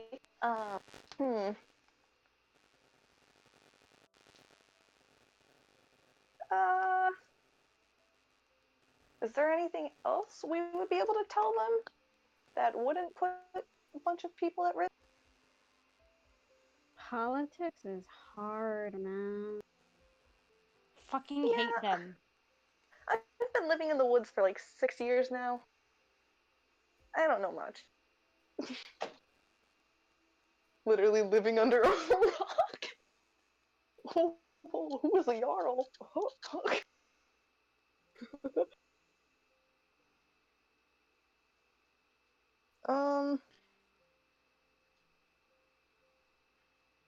Well, I don't think we have anything else we could offer them, do we?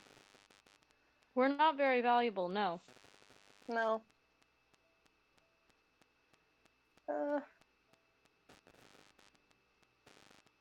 Tell them to pretend they kidnapped us and hold us for ransom and then not actually give us back or some shit. Alvid. Yes. Just ignore me. Do you have any ideas? It's not looking good for us. Great idea. Alvid, do you have any ideas? No, I don't. Alright then. We could just sneak in. Let's just sneak in, blend in, and hang out. You want to just sneak in? Yeah.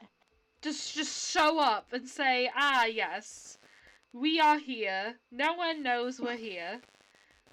We're going to pretend to know. If you say that, you're obviously gonna get hot. We're going to pretend that we know all of the customs. Oh yeah. Wait. Just lay low. I might have an idea. Oh, thank God. Thank Odin. Thank Odin. I'm going to bed. Joan has an idea. So, my idea is we have to go through the divide first to get to Caldebeca. The divide is the place that, undocumentedly, but rumoredly, has the black market of our world. So, We sell our organs. that's not what I was going to say at all. Damn it. I was going to say, what if we were able to buy or trade for safe establishment in Caldebeca? Y'all got a lot of money? I said buy or trade for. Oh, I'm sorry. Y'all got expensive shit? Delilah, what are you doing? What the fuck is wrong with her? Well, too. I have some things. I have a scroll of pedigree. I could sell that to someone who wants to pretend to be a noble. Uh, I don't think yeah. that could be me. Yeah, Runa doesn't have shit. She's. I'm not selling my pet mouse. No, I meant trade as in, like, labor. Deeds. Oh. Labor. Work. Oh. You want us to become dishwashers? Well, if we're in the divide, no one from this hold can come and take us. There are no laws. At least, the laws in the divide are not under any jurisdiction of a certain Jarl. There is no Jarl. Okay, so we become mercenaries. I would say more men for hire. Not That's necessarily. What mercenaries are. Not necessarily killing things. No, definition of mercenary. We're definitely gonna end up killing things. It's what we're good at, sort of. Well, possibly. I mean, you guys got any other fucking talents?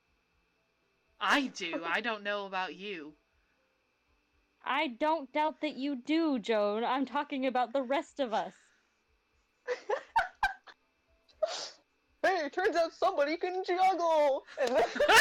I know a few talents that Alvid has. I can play the violin. All right. You can be a street personality. Oh fuck, I am not a good personality. When you're so self-aware, you know you have a bad personality. Oh no, I know I'm a bitch. That's relatable. You think no one's told me, hey, you're a bitch? It's gotten to the point where I know. I'm aware. Well, I know a few talents that Alvid has. Alvi just kind of looks over at Joan. First talent is falling asleep immediately. Alvi looks away from Joan. Oh, you're talking about fucking! No, that's not what I'm talking about. I'm talking about in general. Oh. He can fall asleep you were as soon talking as about fucking. No, I could if you really wanted me to. But that would prove just how lonely that we all are. Oh boy. Lord. So, I mean it though. He can fall asleep like as soon as his head hits a pillow. That's an incredible talent, and I wish I had that. Runa Watch claps. The Incredible Sleeping Man! See? He will fall asleep anywhere. See, Alvi? Watch his... watches this Hello? man falls asleep on a set of stairs. Oh, that's awful. Hello? The amazing Amber, sleeping Amber. man. Can she not hear Nothing can us? wake him. Hello? Hello? Damn. You all went silent for like 10 Oh my god, you goodness. missed it. A lot happened. Oh my goodness. You didn't hear. What was the last thing you heard? Something about being lonely. Oh, okay. Oh, you missed the whole thing of me going, watch the incredible sleeping man. He can fall so mad at asleep. Nick. He can fall asleep on a set of stairs. Look, Yeah, look at true, this. He true. doesn't even need a blanket. He's not even cold, folks. Are they like doing this in character? Yeah. I am. I don't Yeah. know about y'all. Yeah. Alvin is just freaking grinding his teeth on the meat that he's eating. Runa looks at him and she's like, I'm sorry. You know what? I take it back. Joan, we got a talented bunch here. And Joan just gives Alvin like a light, playful shove and is just kind of like, it was only light fun. You have other Yeah. talents. You have other talents. Yeah. Like that. I bet if they had any form of like ring competitions, like wrestling competitions and ring fighting, I'm Ooh. sure that you would make a killing in that kind of setting. Yo. Hell yeah. You could probably just Alvin pick a is competitor up and throw them out of the ring. I want to be in a fighting ring. Hey, hold on.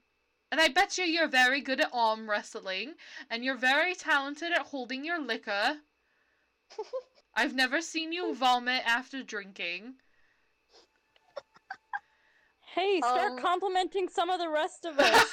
You're very good. You're very good at swinging your axe. You look very good when you do that. I think you do. Runa picks I up her want hand. She's like, remember that? Runa picks up her hand. She goes, remember that time you pointed at that guy and he just spoke? That was pretty cool. Yeah. You're super scary. It's great. You could just point at people and they'll give us money. Alvin actually snorts. He actually snorts. Okay, guys. I just want to say, this is not in character, but fucking, because Runa won't say any talents she has. She doesn't know about them. Fucking just imagine the little swindler, the little child. Oh my goodness. Oh my god. We could become actors. We could have a traveling acting caravan. I And can act like myself. exactly, we could be ourselves, but like just give ourselves different names. Oh, cool. I want to be Karen. That is very uncreative. What? I knew a Karen once. She was really creative. Alright, well. Talking about fucking.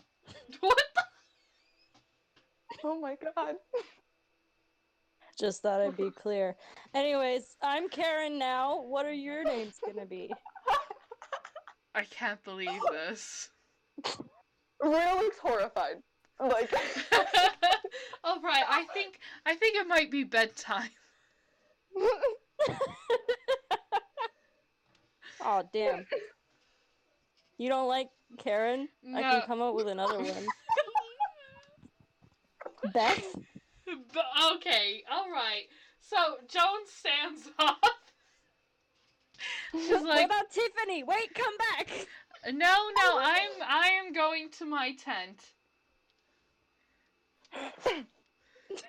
I am going to my tent. Alone, it seems like. Alvin gives the side eye. oh my gosh. Oh, he's not getting fucked. No, he's perfectly allowed to follow if he gets up. Oh, dude, go. Alvi just dude. wait, are we Dude. doing like what do you call it? Like night watch or something? I don't know. Do We you gotta want set to? somebody to do the I think that would be a Yes. smart idea. 100. I think we should. Runa, I'll take first Runa watch. wants to go- No, Runa wants to go first. Okay, well both of Fine. you can go first. She's got a plan. Yay. Okay, Runa, can I join you? I can't sleep now. I'm all excited about becoming my new persona. Wait, what's your new name? I think I'm gonna go with Tiffany. Okay, Tiffany, come on. All right, well, if they're going to take the first watch, then Alvi does follow Joan. All right. Thank God. And she does Somebody's gotta- stand there and wait for him, like, are you coming? He makes Somebody's one more gotta get some in comment. this game. He makes one comment before he goes to the girls. Just keep the fire going. And then Okay. he Hey, walks Runa, you can over. use that piece of wood you got. No! It's my Oh. wood. Sorry. I misunderstood the purpose of the wood. Okay, so first watch. First half of the night. I need both of you Oh god. to make perception checks. Alright, I can make Okay. this roll because I'm back. Oh boy. Oh boy. Perception. Do I still have disadvantage? No, you're fine. Yay. You made it back to camp. You're all right. Woo! All right. So, for the first segment of your watch, everything seems quiet. It gets very, very cold, very dark. There seems to be no stars in the sky, and the only light seems to be your fire. But it stays peaceful. The sound of the rustling of the cold breeze in the trees manages to not put you to sleep. And Yay. it is a very peaceful setting as the two of you sit near the fire, keeping watch. You think I look like a Tiffany? Yeah. Well, I don't think you look like a Karen, so I think Tiffany's better. Thanks. I think I'm gonna stick with Tiffany if we do this whole name thing. What name would you pick? Well, there's so many names. Huh. Huh. Pick like just some girl you knew. Huh. That's Well- never mind. I'll think about it. Oh. And she looks off like she's in deep thought.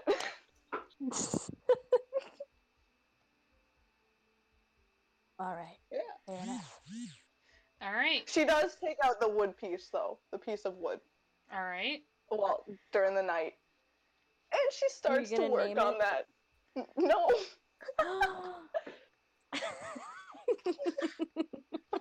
So Runa starts chiseling away. Yeah. Oh god. All right. Can I have another perception check for the second half of your watch? Oh boy. Mm-hmm. Oh god. Oh no, She that got doesn't make me feel tired. good. Shit. She Okay. got Well. All right. Well, Runa's very, Aw. very focused on that new trinket of hers that she's working on. So she is a bit distracted, but not to worry. Anadani's not distracted. She's paying attention, and everything is clean and clear. Sweet. So sometime around 2 in the morning, they're able to switch out. So Joan and Alvide can take the next watch. Do they look tussled? Like.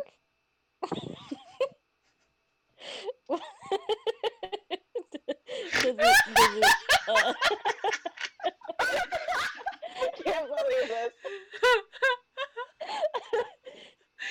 does do they have a certain glow?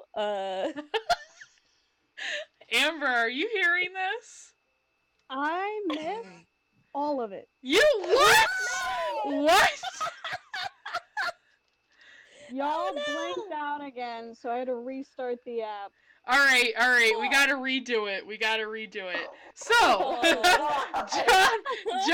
Joan and Alvid get swapped out to do their watch sometime around 2 a.m. So like Anadani and Runa get to like kick on the tent and wake them up. Do they look like maybe Do they look tussled? do they look tussled or like have a certain glow about them or anything?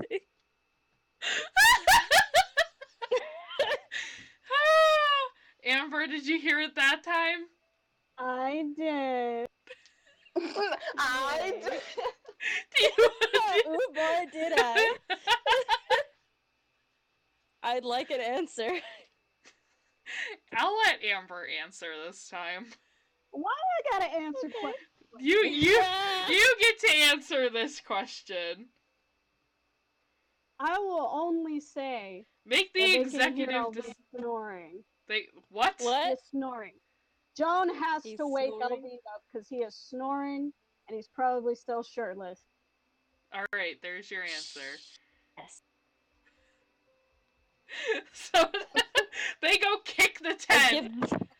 It wakes Joan up. Joan has to wake Alvid up. Because they gotta do their watch shift. And they all can switch. I give them both a thumbs up.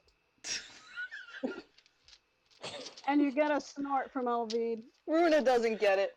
She puts her wood back in her bag and goes to bed. Oh my god. Okay. I go to bed and dream of Karen. Oh wow. Alright. I hope that's a good dream. What a good. Well, mostly. Mostly, alright. So, alright. There's a reason I don't know her anymore. Yeah, of course. So, perception checks. Okay, great. Good job. Good job, Joan. Great. Beautiful.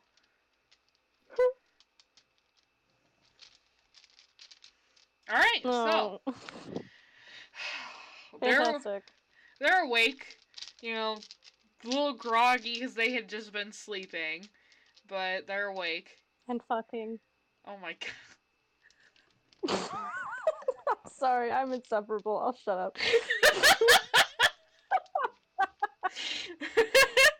Okay. Yes, and that. Yay.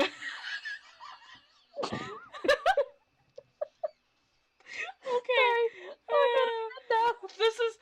This is someone who wanted Alvid to leave not too long ago.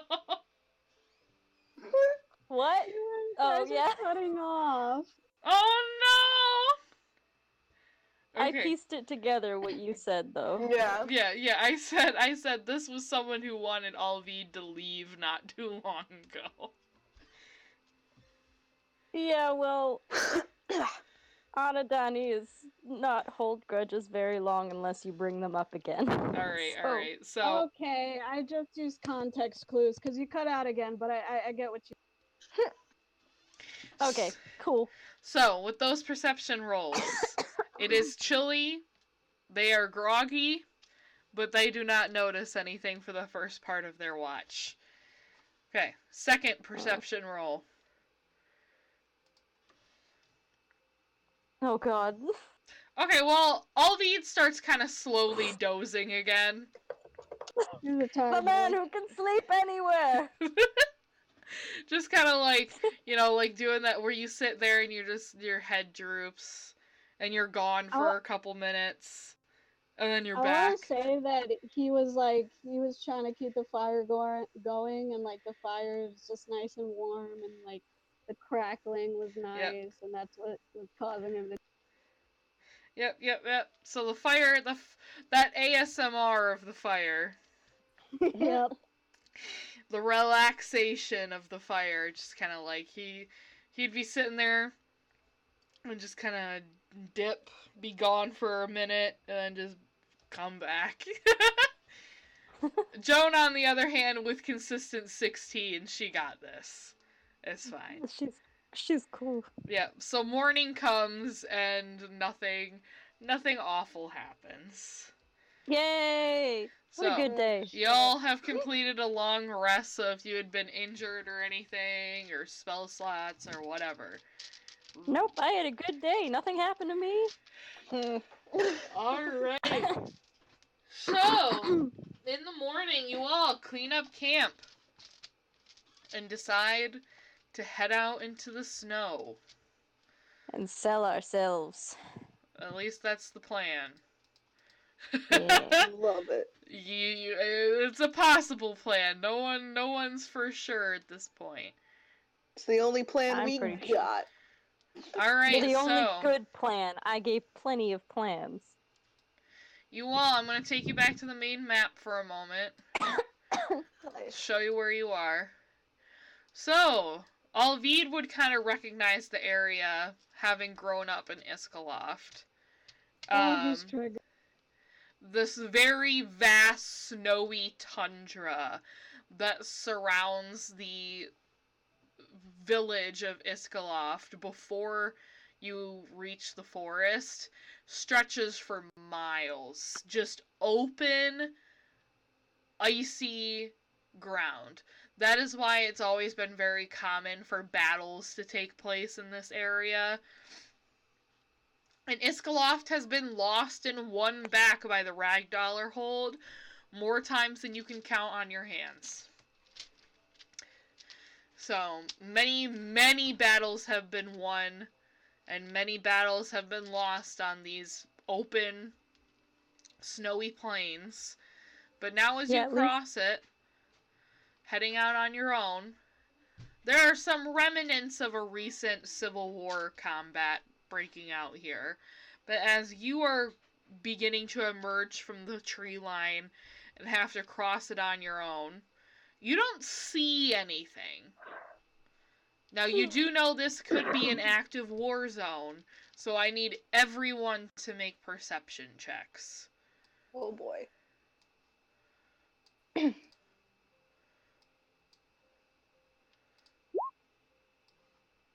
Woo! And after you make your perception check, put your token on the screen, kind of in the area that Joan is.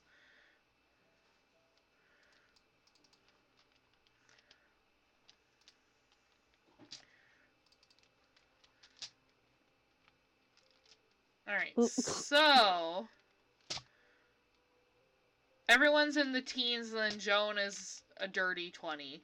So you guys can tell that currently there is no, like, active combat taking place in these snowy lands. However... Hold on, my mom is calling me. I have to... Oh god.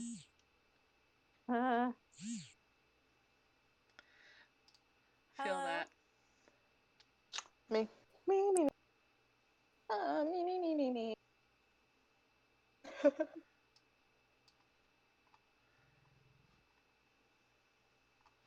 So, I think we're gonna wait a second. Yeah.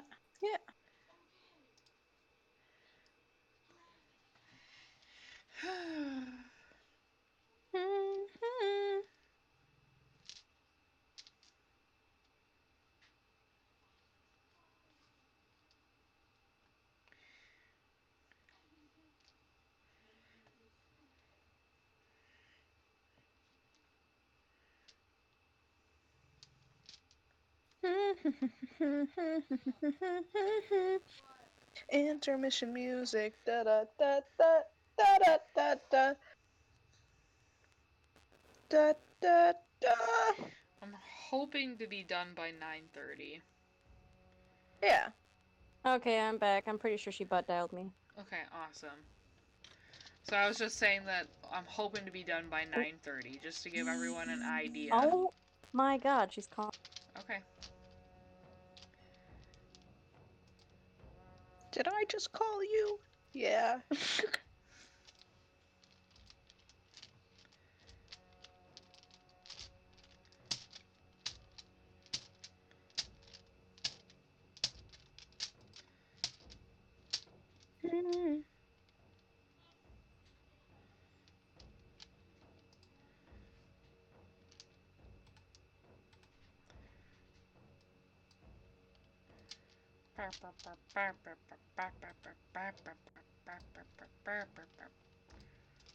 My man, I like our new kids. They're going into their acting career. Oh.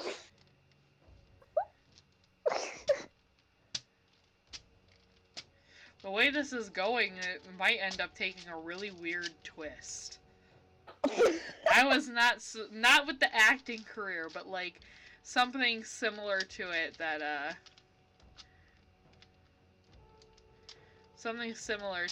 Joan had mentioned as a possibility.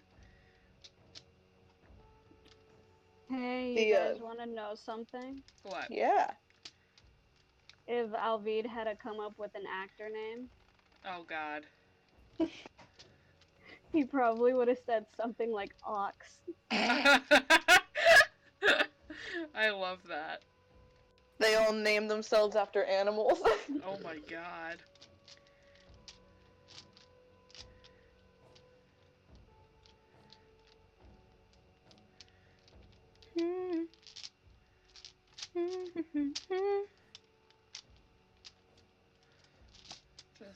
Just waiting.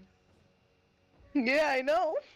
I'm back. She's at a concert and wanted me to hear a whole song, and I said, hey, I'm busy. Alright, awesome. I'm here, sorry. No problem, no problem. So, as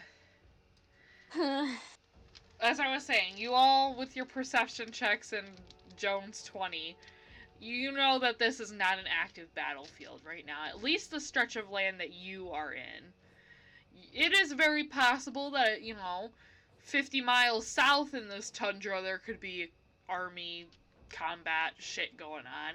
You don't see any rising smoke or anything, except for far, far north in the distance, which Alvid would remember from childhood being like just that rise of smoke from all of the blacksmiths that resided in Iskaloft.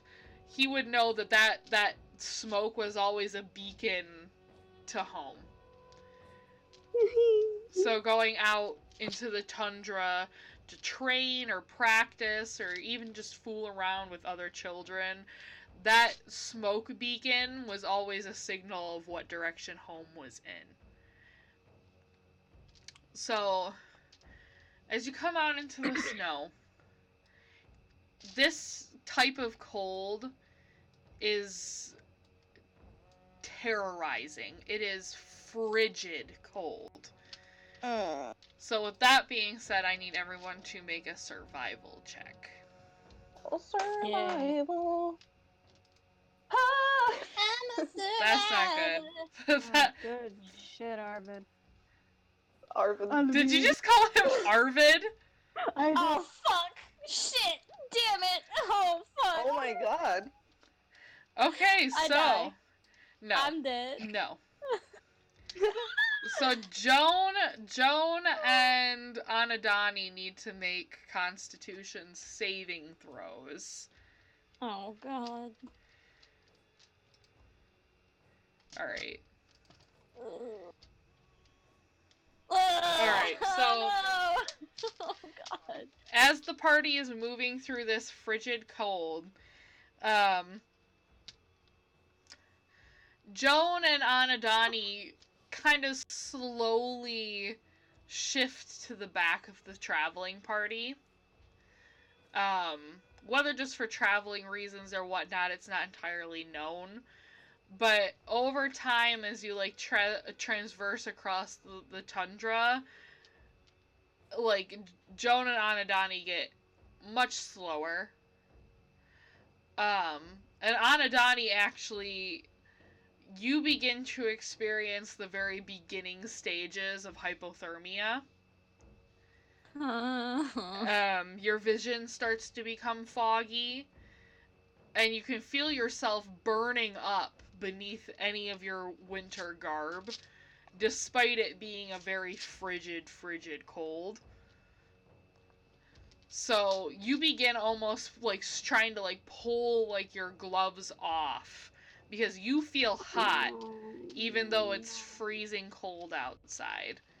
And Joan, who did a successful Constitution saving throw, she's struggling, but she doesn't start to feel the effects of frostbite and hypothermia. And since she's falling behind, she begins to notice that Anadani is like trying to like pull off her extra warming garb, like scarf, gloves, what have you, any fur-lined things. And Joan like falls back even more and is kind of like, she kind of like takes the gloves from Anadani and goes to put them back on and is just all like, I know you must be sweating, but it's terribly cold out here and you have to keep these on or you're going to lose your fingers. This sucks so much. I hate it. I hate it. I hate it. This is the worst. And Joan kind of like raises her voice above the cold, kind of like Aragorn does in the first movie. Hey. And is like, "Ho! Party members ahead! We have to slow down or turn back!" Alvi does stop, and he turns to Joan and Anadani. And like Yeah, Joan is like, stops too. she's yelling over the crazy wind. Like, you gotta picture like the wind is just going, it's constantly snowing, it's very harsh. And Joan raises her voice again and just repeats that, you know, we've got to slow down and we got to go back. Okay, so Alvid, he does walk back to the party. Yeah. Just to survey what's going on. Bruno kind of like scurries behind him. Can I put my hair up at least? I won't take my gloves off, but can I put my hair up? Your hair protects your skin on your face. So Joan sighs and like lets Anadani put her hair up, but like adjusts Anadani's scarf so it's like it's more positioned to be like a face shield. To like protect her face and specifically her nose. I don't know if this is better or worse. Well, it's either you stay bundled up or we die out here. Why is that always the option?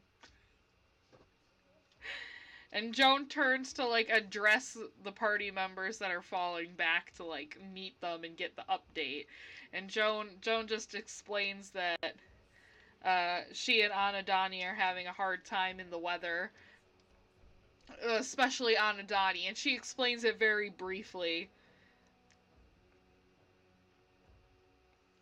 To spare my pride. So, at this, Alvid suggests to the group that, you know, maybe we shouldn't travel in this kind of weather and just hang back for a few hours to see if it left.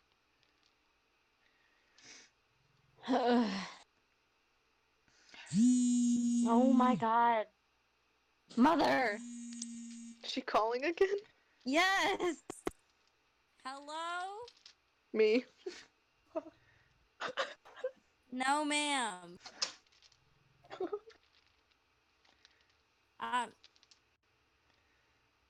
Okay.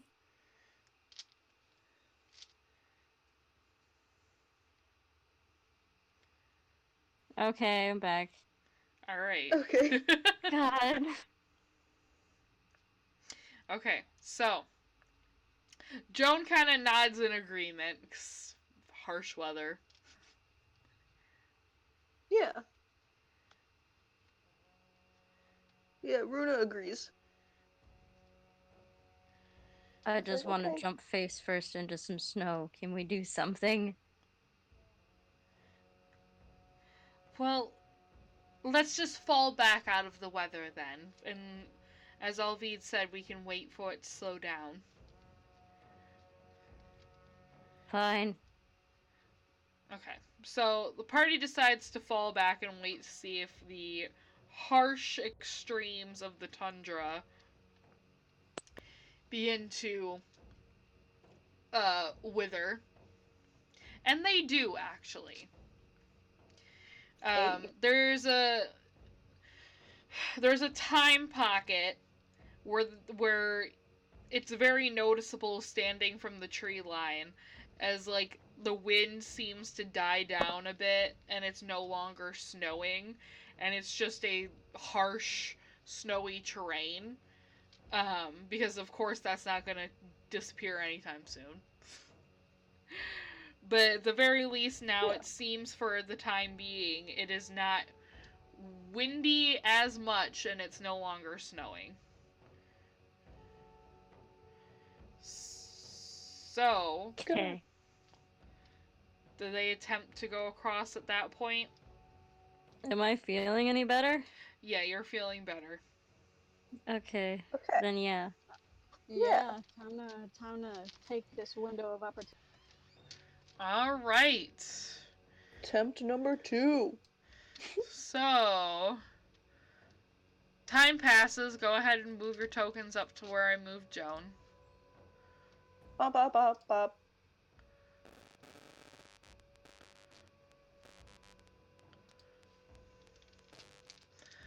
Time passes, and the snowy weather seems to continue to dissipate and just slowly settle into just cold. As you're traveling across the tundra, you begin to see what looks like, against the stark white, 3 dark figures Ah, shit. just in front of you. So there's really no way around them. They're just in front of you as you approach them. They don't seem to see you yet, though. And you can't really tell exactly what it is that they're doing. Do we kill him? Do we kill him? Do we kill him? No. But No. as you get closer, you see that one of them, the furthest one away, the tallest one, is standing, and against his figure, he seems to be holding a woman whom is not dressed well at all for this environment. In fact, she is in a silk chemise nightgown, and her hair is all a tousled mess.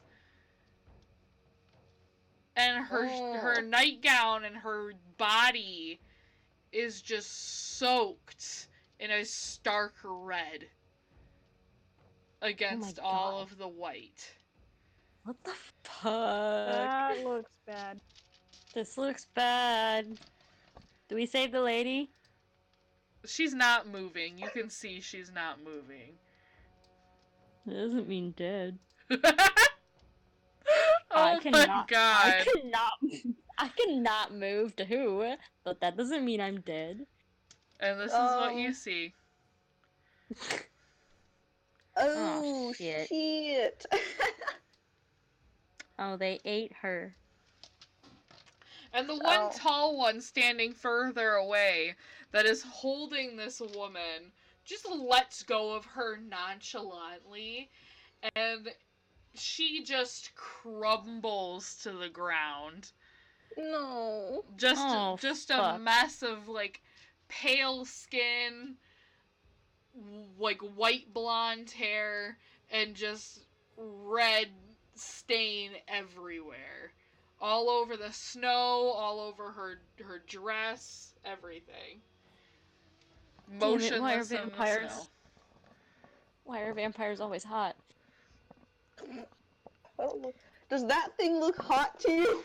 And as he drops her and regards her and seems to say something, you can't hear him, but he seems to say something. Oh, it's a dude.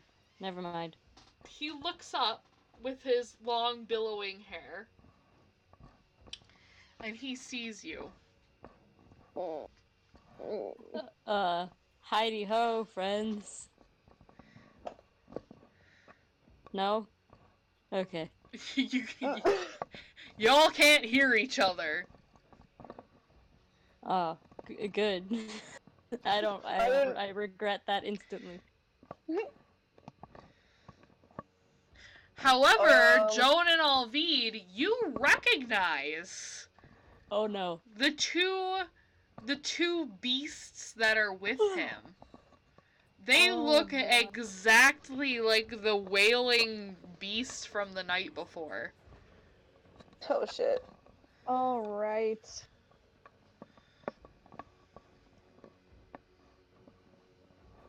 So, like, is this a new thing? Or are vampires always in your town? Or Alvide, you would not remember vampires being a thing in Iskaloft. Okay, so no, he says no, they weren't. This isn't normal. Okay, cool. It's not just normal checking. anywhere, by the way. It's not normal anywhere. I don't know. You always check. The DM is telling you it's not normal anywhere. Okay, so Alvid, he instinctively pulls out, first and foremost, his hand axe for distance. And he just preps it. It's there, just in case. Alright.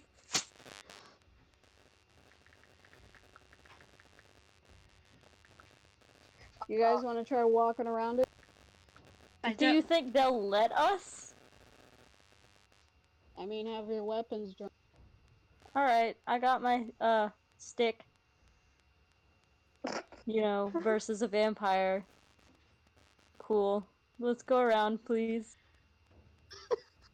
I don't know if that's going to be possible. Yeah, Runa just kind of looks at Joan. She's like, Maybe we try first? Are you serious? Try everything once. I'm a try everything once kind of girl.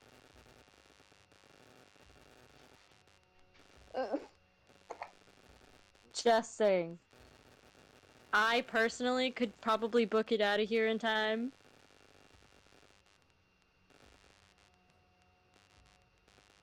Yeah? That's it. No, that's it. That's all I wanted to say. Just wanted to make you aware that I can get away. Probably. I don't know. Are vampires fast? You guys fought that other thing, right? Was that a vampire? Was it fast? Yep. Oh, well, I'm fast too, so maybe I could run away. Anyways, I'm not thinking about running away. I didn't mean for it to sound like that. But I'll fight these things, I guess. If you want. If we have to. Are these things just like staring us down, or are they are they like They're just looking at us. They're like, oh yeah, they are waiting. The two of them are waiting for commands from their master. Alvid is like watching these guys, kind of like, you know that situation from Jurassic World, where it's this guy with these 3 velociraptors? Oh my god. It gives me that kind of feel with Alvid and like these 3 vampires right now. God. I know what you're talking about, and it's kind of funny the way I'm picturing it. God. Alright, well, are we really going to try to go around in open terrain? Are we really gonna just charge right at them?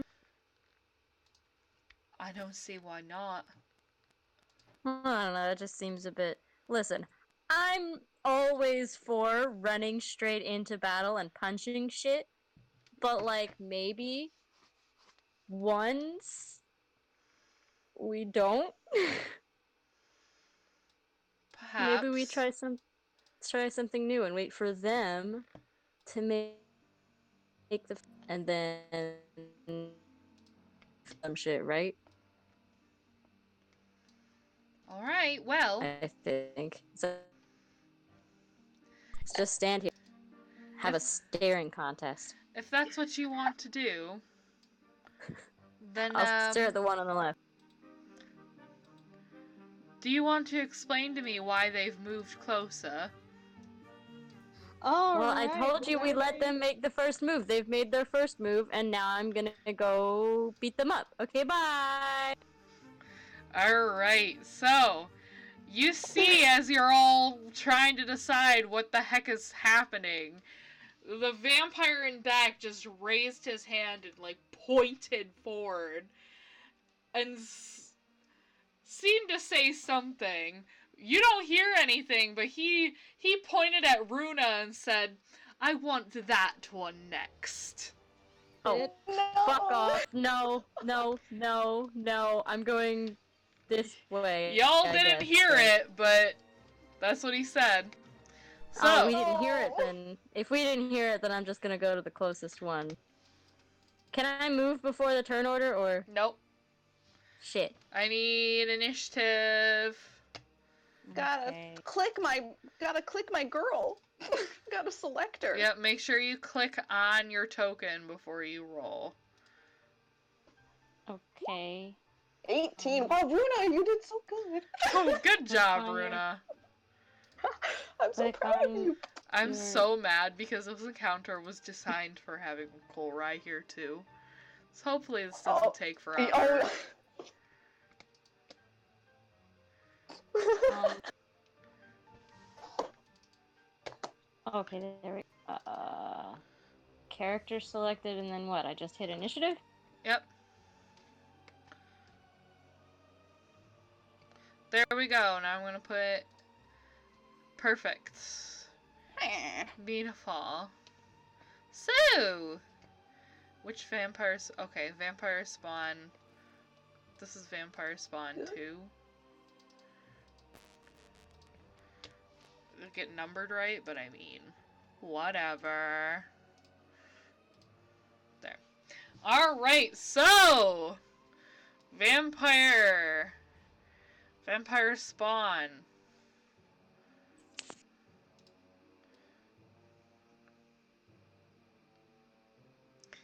The vampire spawn is going to charge forward. I'm gonna roll a dice to see which person he hits. Oh boy. Well, that's easier. Come at me, bitch boy. Alright, we're gonna roll... Actually gonna roll a d4. Yeah.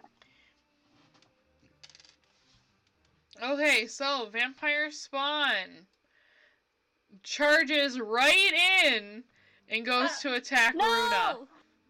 Yep. Oh no! So, first attack. It goes and slashes out with its claws. Ooh, that's gonna fucking hit. That's a dirty 24. Oh god, yeah, that just hits her. Just hits. Don't worry. Just hit. Yeah. Yeah. For 5, 6, 7 points of damage. Okie It's doke. gonna slash with its claws a second time.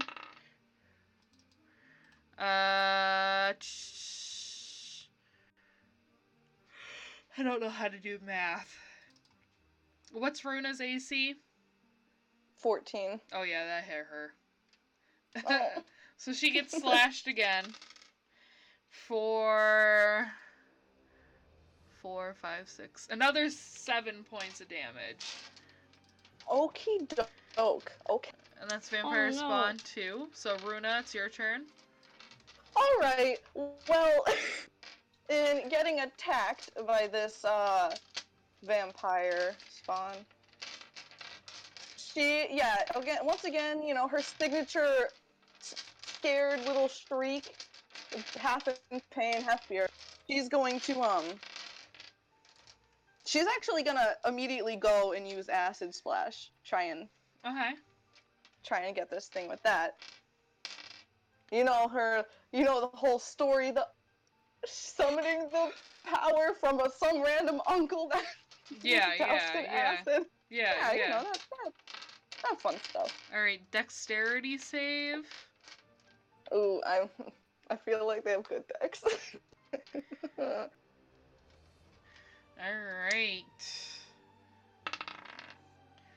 4. Oh, no, that's only a 10. So he does take... Hey. He does take the Dimig. Dimig. Yeah. Good job, Runa. You splashed that acid. Runa!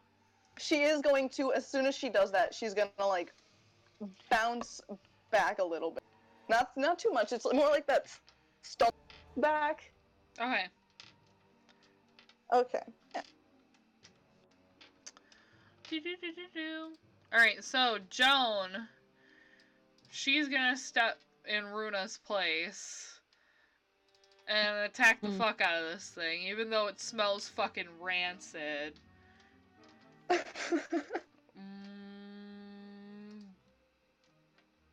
I clicked it. Why isn't it going? There. There. Both of them hit. Beautiful. Nice job, Joan. Joan actually does well when she's supposed to. Gotta love Joan. Alright. That is 17 points. This is where I gotta break out my calculator.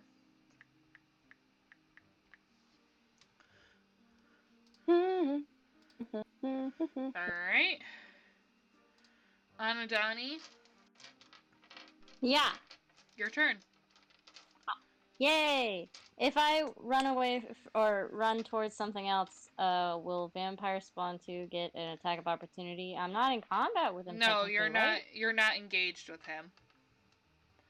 Sweet. Then I will run directly to this dickhole. Okay. Oh my god. Because I hate myself. And I'm gonna smack him a couple times with my staff. If I could remember, right, other note, I'd have on my notes that I wrote on combat that make everything go faster. But I think it's in my bag in the car, so we're just gonna go old and remember on our own. Me too. Sure. I'm gonna hit him once, twice, and then also flurry of blows. Okay. I think. Yeah. So once. Nope. Yeah. That did not hit. No. Twice. Oh, fuck! Are you kidding me? What the shit? Both. I died. Both did not hit. Wow. He's probably laughing at me. Why do I hold? And then I'm gonna spend key point for flurry of blows. How the fuck do I do that on here? Let me make this big so I can see it. So normally you would have how many key points you have put in this box over here that I just put a ton of 6s in. Okay. Oh, you're breaking up like crazy, so I'm not hearing any of that. Are you on your character sheet? Yeah. Under flaws, there is a box called key. Okay. Yeah. I don't know off the top of my head how many key points she has. So normally you would put the total. 11. Okay. I have 11 because it's there you go. It's level. So when you spend one, you just click it down, okay? Okay, so now I have 10. Okay, now I just need to do it. Yeah. Is it here? No. Cool. I Hold don't know on. how to do flurry of blows. Hold on. My dice are in my car. Do do do do do.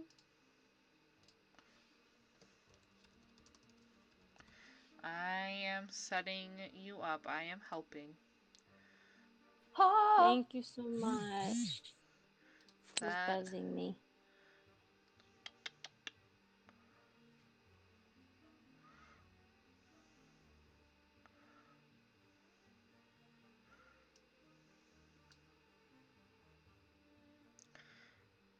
Let me see. It is proficiency plus strength. Instead of strength, because Okay. I'm a monk. Yep. Okay. Proficiency. Do do do do do.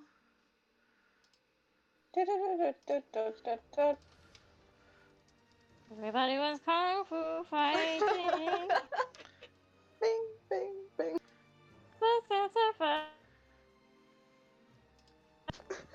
In fact, it was a little bit frightening. Expert timing. The funky Chinaman. The funky Chinaman. Alright, there you go. The unarmed strike is in there now. Yay!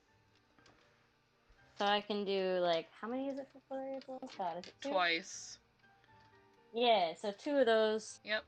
Here we go. Unarmed strike 1. Yay! Thank goodness. And then unarmed strike 2. Yay! Alright. Did they both hit? Yeah, both of Did they those both hit. hit? Both Yay. hit.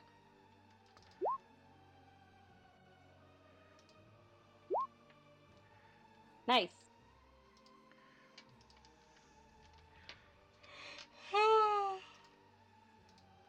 Oh, fuck. I'm gonna have to nerf this. I'm tired.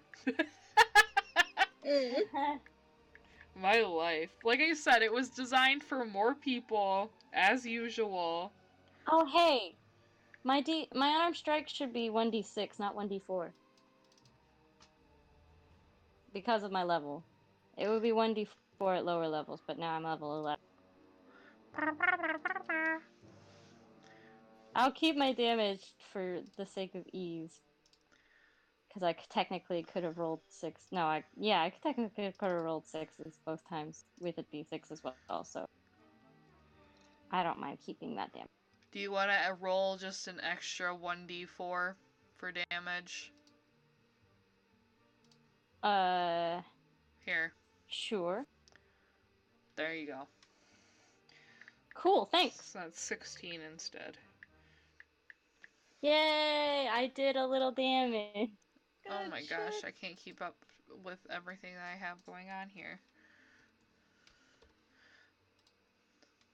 Yay, I did it. Now he's gonna be so pissed at me. Is that your turn? Yeah, because that was my bonus action, so. Alright, Alvi, it is your turn. Okay, I have a question. Ask away. I hopefully have an answer. Okay, so would running and like bum rushing an enemy to like intentionally knock them down be like an action? Yeah, because that's the shove action. Okay. Because, like, if And you I can actually do- want to, like, run over someone, you have to know the ability charge. Like, run into someone. Okay, and you have to know that Yeah. feature, right? What? It's like a feature or something? Yeah, there's a feat that lets you do that. Ah, okay. Then we'll just go normal attack. Alvid is going to... He's going to enter a rage. Oh boy. And he's gonna walk up to this vampire spawn over here. And he already has his hand axe in his hand.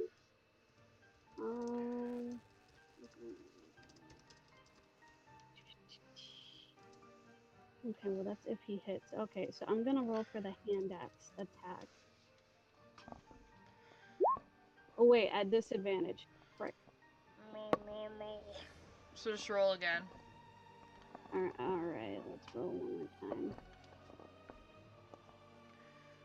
Alright, so 17. And you're attacking Vampire Spawn 1. Yeah. Yeah, that hits. Alright, lovely. Okay, so Roll some damage. That is 6 damage plus okay, so that's 9 damage in total.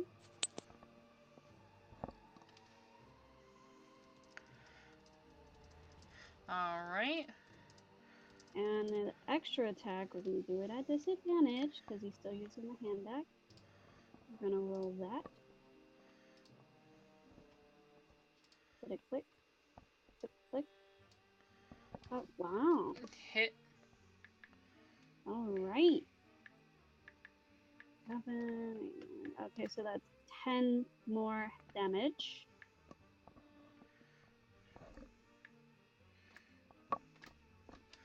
Alright. Alright, and I will end my turn there. Okay, great. Vampire Spawn is gonna come back at ya and go to slash you with its claws 2 times, Alvid. 2 times. Oh yeah, this definitely hit with a natural 19 plus 8. First one Oh, hit. This one also hit with a natural 17 plus 8. So, both hit.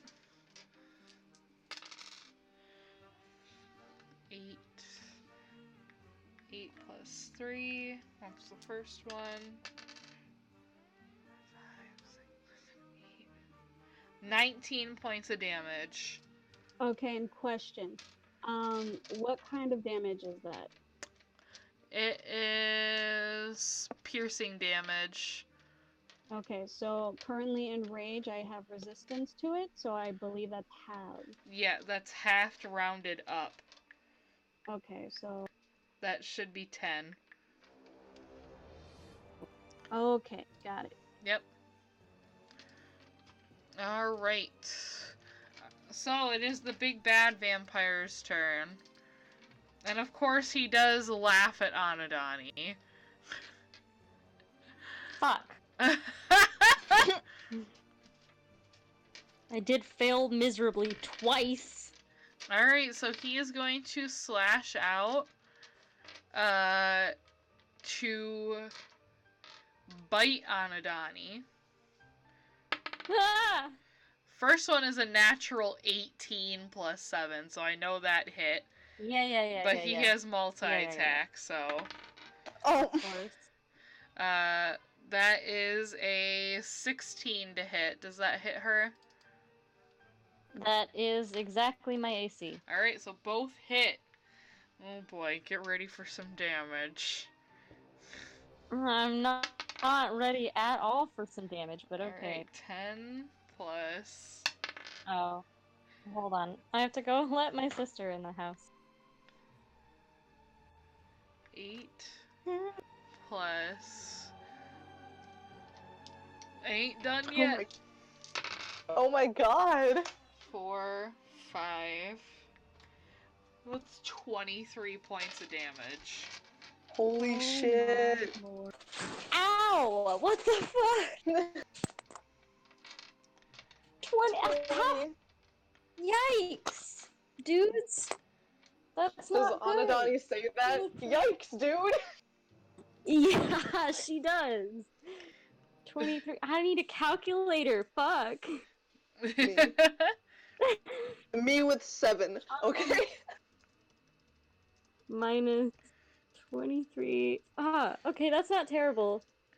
I mean, it's not great, but Uh, cool. Got it. Alright, I've taken my damage. Alright. Please don't hit me again. So, Vampire Spawn 2 is he's just gonna try to claw Joan twice. Alright, just gonna take 2d20s. Stop, you're making me yawn. I'm sorry, I'm tired. Oh boy, alright. Not that vampire, other vampire. 13 plus 8. Both of those hit her. Holy hell. mm. Alright. Oh, it's not looking good for the goop troop. The what? I don't know. Do you have a better name? Plus 3. Oh god, do it Okay. again.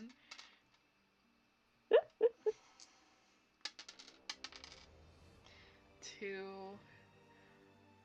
Okay. 14 points of slashing damage. Oh boy. They hurt. Joan does They not like hurt falling so much. under. She does not like falling under 3 digits. Mm. Alright, Runa, it's your turn. Alright, Runa is going to make kind of like a beeline past this guy to get right here. And she's going to throw down. Sorry, this is a funny term. Throw down. She's gonna throw down one of her totems. Okay. No, she's just gonna start dancing, you know. She's gonna put down a stunning surge totem, Okay.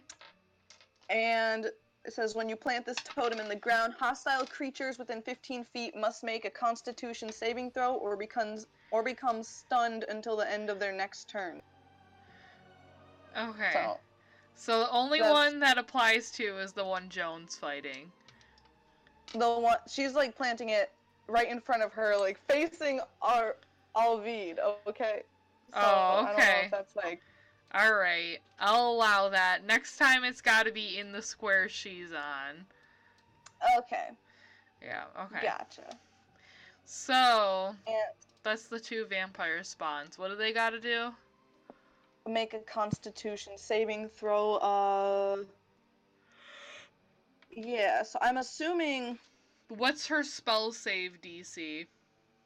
Wisdom. So let me check it. Where the heck is it? Okay, we gotta calculate it real fast. Yeah.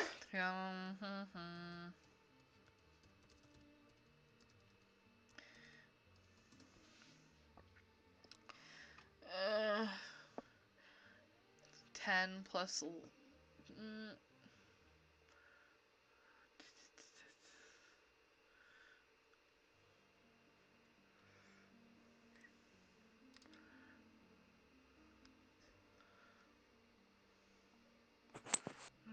8 plus your proficiency modifier plus...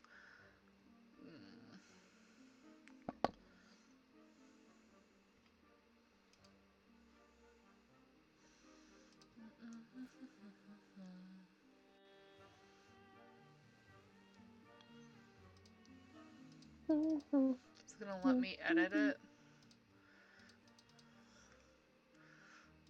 Okay, hold on.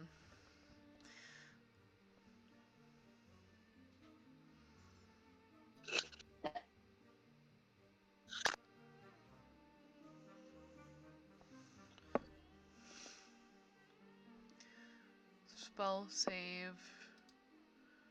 There.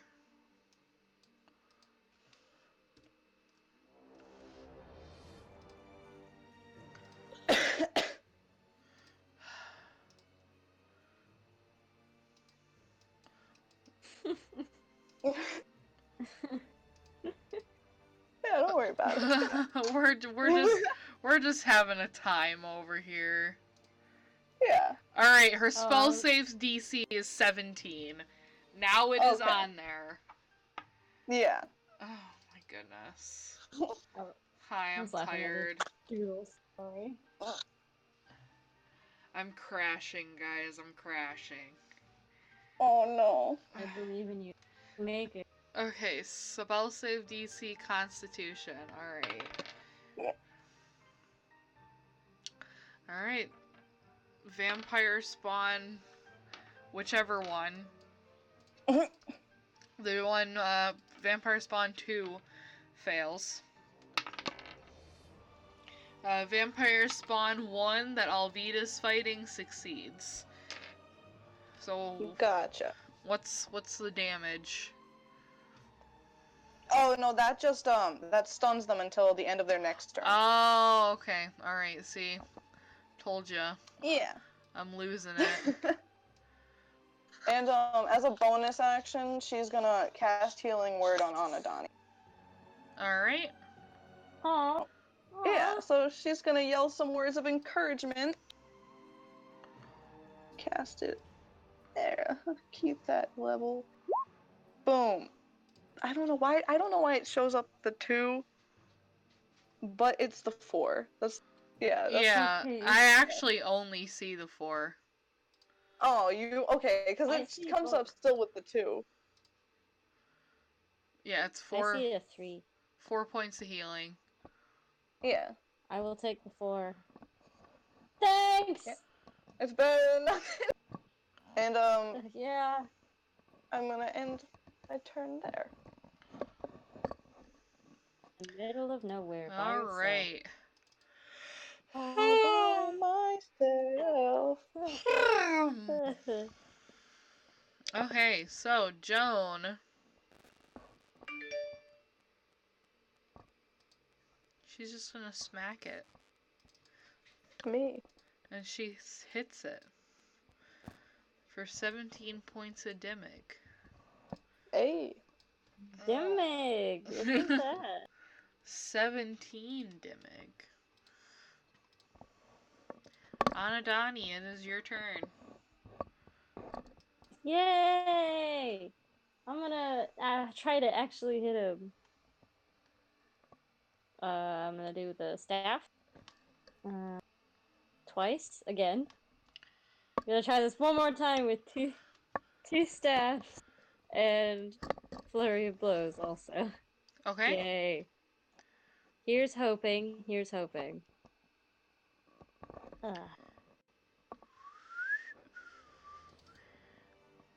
Yes? Yes, that one hit. Yay! Second one. Oh. That one did not hit. Oh, okay, well. We are going to spend a key point. Everything scrolls to 2 unarmed strike. Bam. Bam. Hell yeah. I'm much better at punching. All of those hit. So roll the damage for all of those except for the second quarterstaff. You got it. Quarterstaff. Whoa. Strike. Why is it? This is weird. I don't like how this is doing this. So I take Can this. you understand this? I take the 6 bludgeoning, the 8 bludgeoning, and then hit the second unarmed strike and 4 bludgeoning. So that's 18. Okay, that's not bad. Hey, go me. Yes, that is just fine. You hear that, guys? I'm just fine. Aw, yeah. All right. Alvid, it is your turn. Okay, so we are going to do something. Alright. So Alvid is going to switch out his hand axe for his berserker axe. And he, as an action, is going to channel Divine Fury, I believe. Yes. he is going to channel divine fury. He becomes cloaked in an aura of divine power until his rage ends.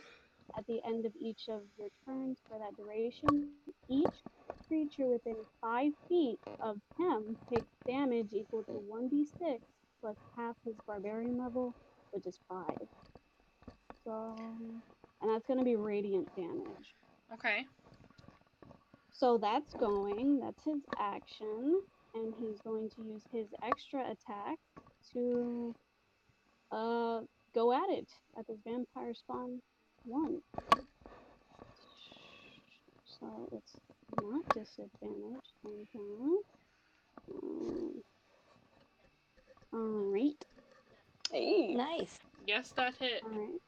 So give me all the damages. Alright, so that's 10 plus, okay, that's 13, 14 points of damage. Nice. Okay, so when I still have a bonus What? action, I believe. So he's going to use as a bonus action Zealous Presence, and he's going to let out his iconic battle cry, which I cannot do right now, but just imagine it. And he's going to give, I hope this reaches, it should, yep, 100%. Okay, so Anadani, Joan, and Runa gain advantage on attack rolls and saving throws until his next turn. Hey. Hey! And I'm going to end my turn. So just remember that, guys. You got an advantage on attacks and something else. And saving throws. throws. Saving throws. Alright, so All just right, forgot. slick. Just remember, I'll guys. just set it to advantage, and so I don't have to remember that. I had to fix my staff because apparently it was +5 to attack, which is incorrect. It's +7. All right, good. So, Yay. vampire spawn It's- 1. Let me see. Yeah, he just gonna slash. He just gonna slash at Alvid. He's gonna slash. He gonna slash with them claws twice. Them claws. That I don't think a 12 hits him. No. What I just rolled certainly didn't hit him.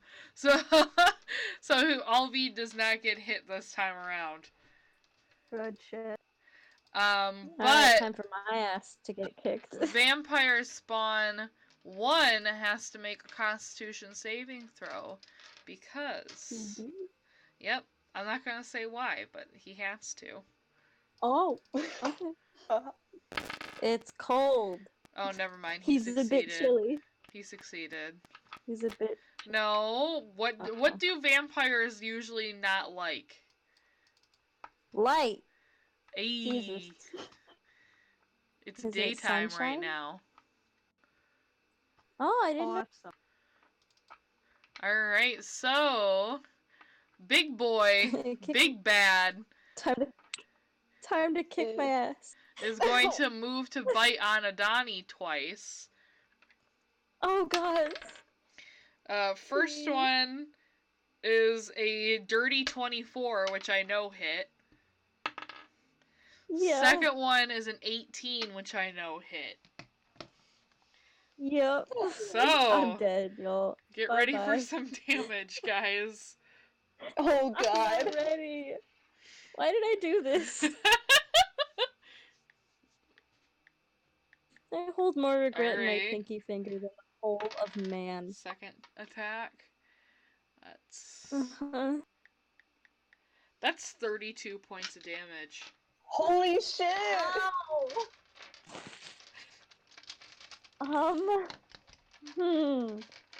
Let's see here.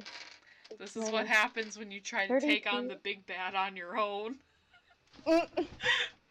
My You're monk not a learned this. tank. My monk learned this the hard way. And forever DM no more. Well, 14 hit points is okay. Oh boy. You're down to 14? Yeah, I only have 65 total. Oh my goodness. I am very squishy and I regret everything that I do. I can't believe this. Alright, this vampire Oh, no. has to take a constitution roll. I am that John Mulaney meme where it's like, and I also don't want me to be doing what I'm doing. He's fine. Ding. Vampire spawn 2. Is stunned. He is stunned and I have to have him make his constitution roll. Yeah, boy. This sucks dick. Oh, he failed. So, Vampire Spawn... Is he dead? Vampire Spawn 2, after being exposed to the sunlight too long, actually bursts into ash and flame in the ground, Me. Oh, hell yeah. thus startling Joan. But it's fine. She's fine. Runa, it's your turn. Alright. Runa is going to, let me see, Bink. Yeah, she can make that. Help. She's going to she's gonna run over to cast Cure Wounds on Donnie. Help! Help me, please. Help me, George.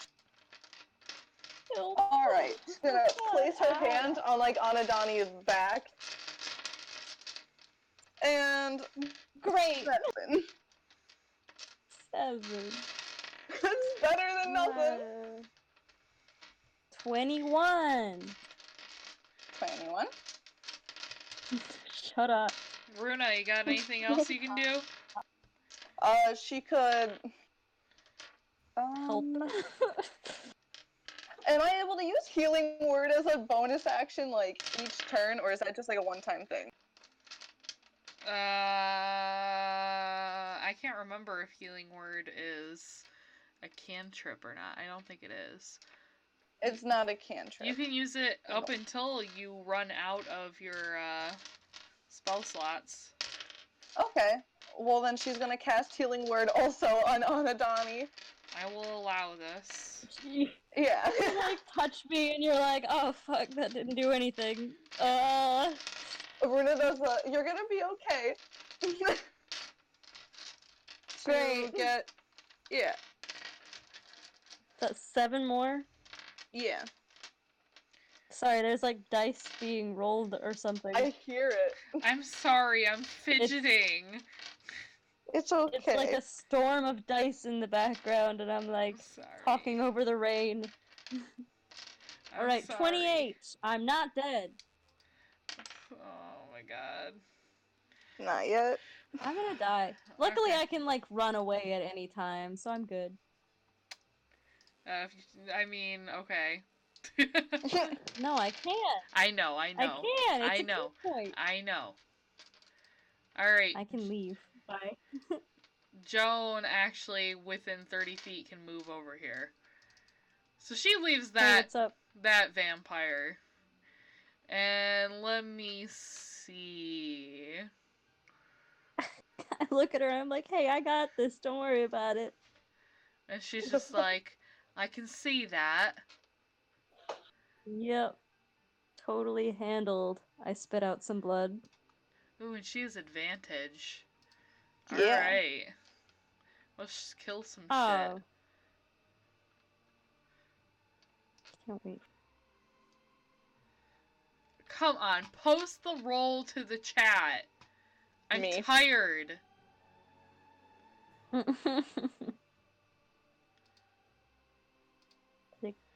Alright, they both hit. It's a Nice. fucking miracle. Ugh. Alright. What? 9 plus 7 is 16. Yeah, 16. 16. Let me see if she has any bonus actions. I know she does, I just always forget. I have too many character sheets I look at. Me too, except not me. But yeah. A creature you can see makes a wisdom save. If they fail, they have disadvantage when attacking a creature beside you.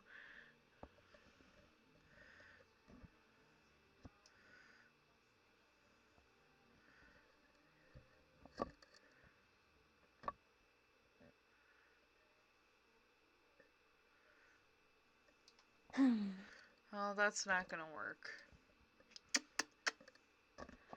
Boo doo doo doo doo.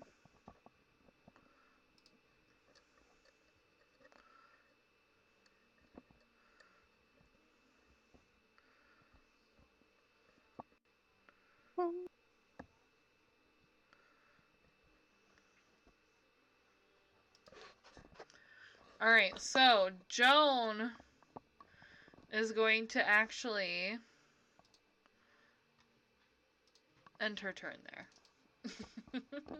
I was like, anticipation right there. Oh, I but had shit, an what else idea. is she gonna do? I had an idea, and then it wasn't a bonus action, so I was like, alright, whatever. Alright, Gotcha. Anadani.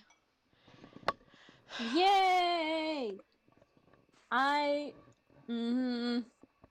Do I want to fight or do I want to run?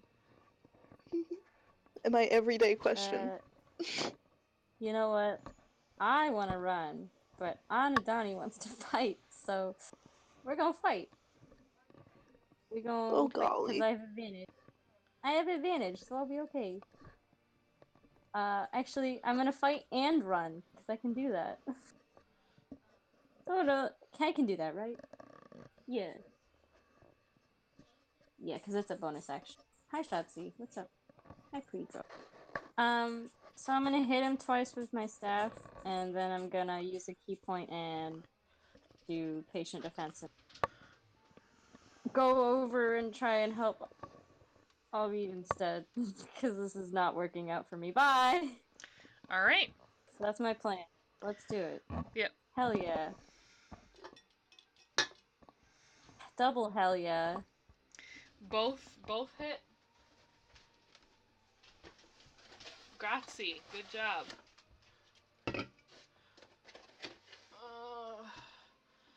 That's 8 points of damage.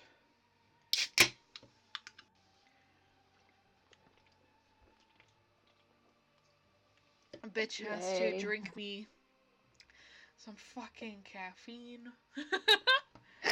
And then I have spent a key point, and I'm going to use patient defense and take the dodge, or whatever it is, to run away. And instead engage this fucker, because, like, that's above my pay grade. That sounds like a Joan thing, so bye. Oh my god. I weakened him for you. You can handle it now. I can't take more hits like that, so I'm gonna go over here. I tell her that much, sort of, except it's more yelling and panic. Alright, so while that's going on, it is Alvid's turn. Okay, he's not gonna get crazy with these next moves. He's gonna do 2 attacks and see where it goes from there. Alright.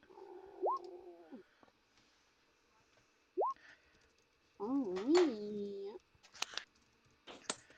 So damage. Okay, this is. Jeez. Alright, give me a second. Obliterated. I gotta add stuff. Obliterated. Fucking murdered.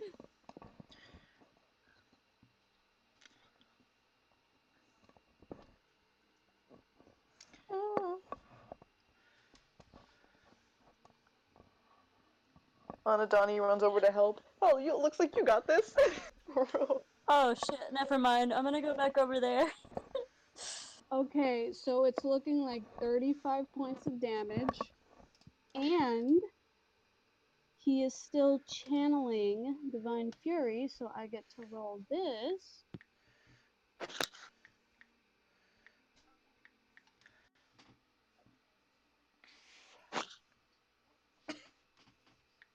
$46 points of damage. Oh boy. That's a lot of damage. He looked really hurt. Like, he's on his knees, but he's still standing.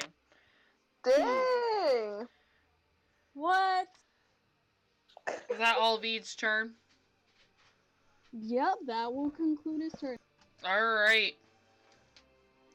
Vampire Spawn is so injured he's not going to attack, but he has to make this con saving throw.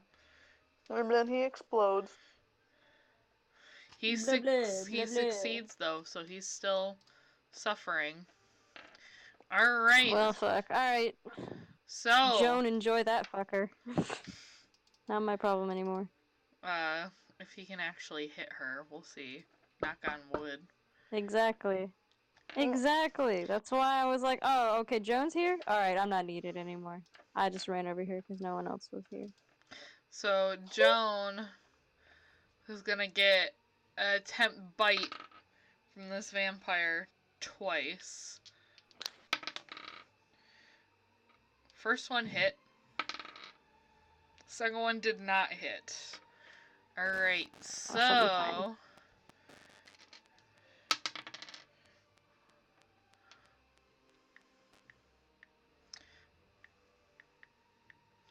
Alright. 15 points of damage.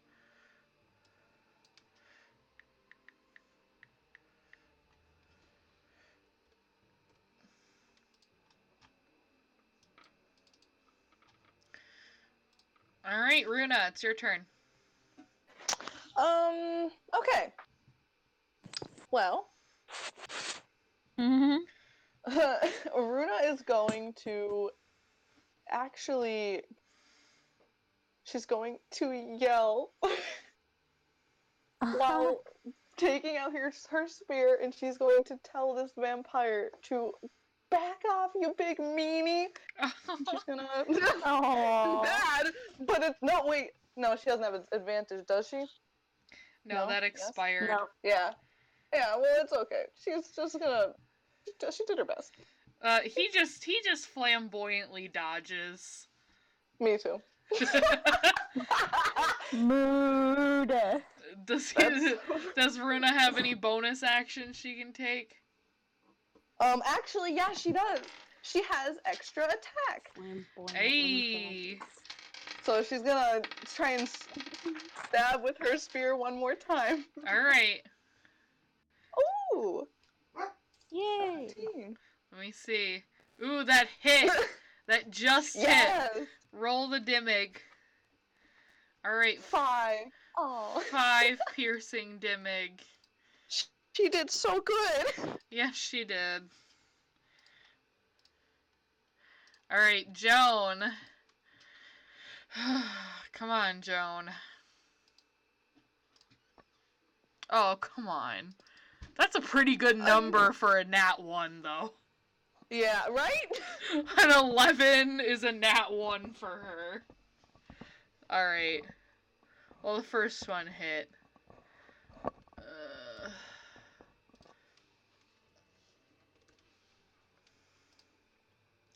Anadani. Yay! What? Oh. Cool. It's... I just get excited when people say my name. Your name. I'm gonna hit it. I'm gonna hit it a lot. I'm just gonna hit it normal though. I'm not gonna spend any key points on this shit.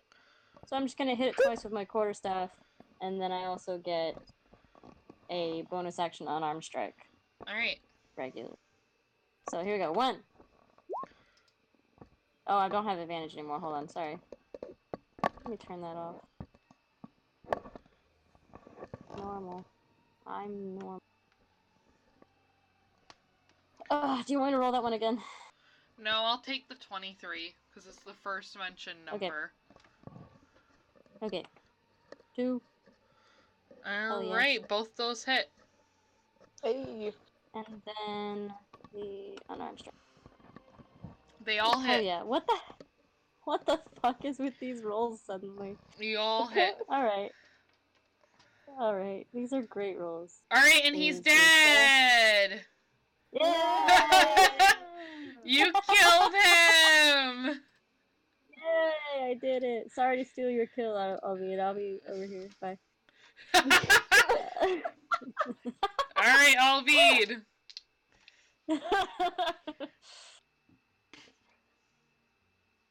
Excuse me. Oh, it's my turn. Yeah. Yeah, I said alright, Alvid.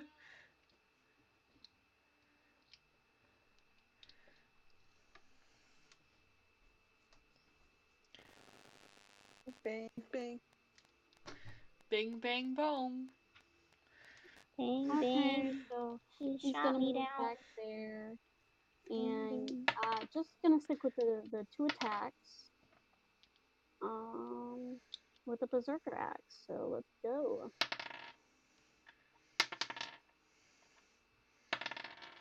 Oh, he's doing so well. Alright, both those hit. Proud of my boy. Hey! Hey! Ayy. What's that equal? Me? 34? Big number. Yes, and I have to stack some damage on that. Alright. What's that equal? Big number. Put that in there.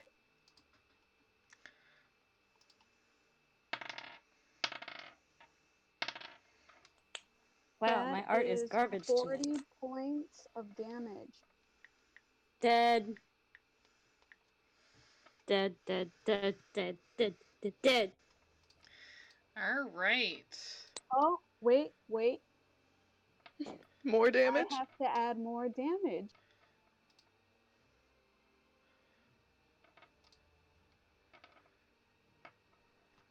So just stack 11 on top of that. Okay.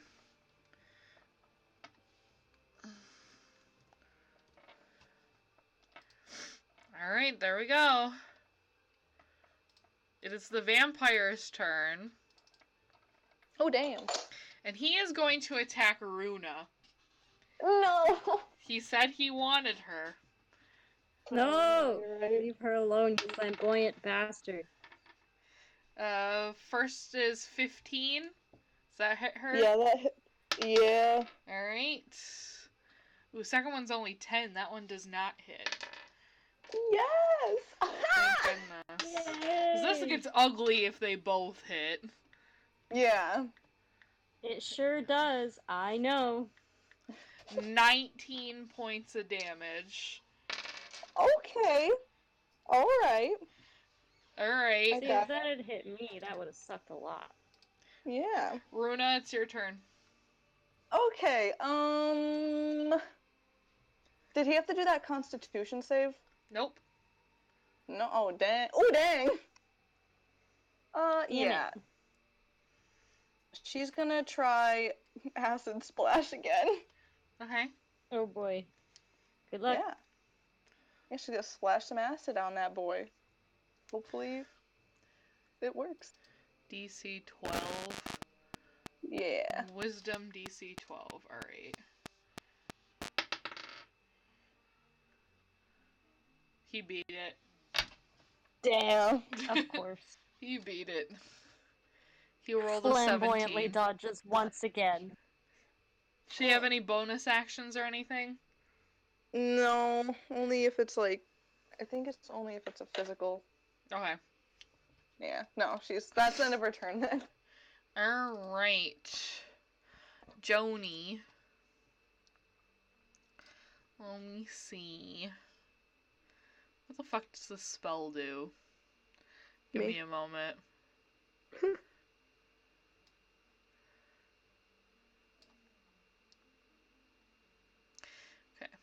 Well.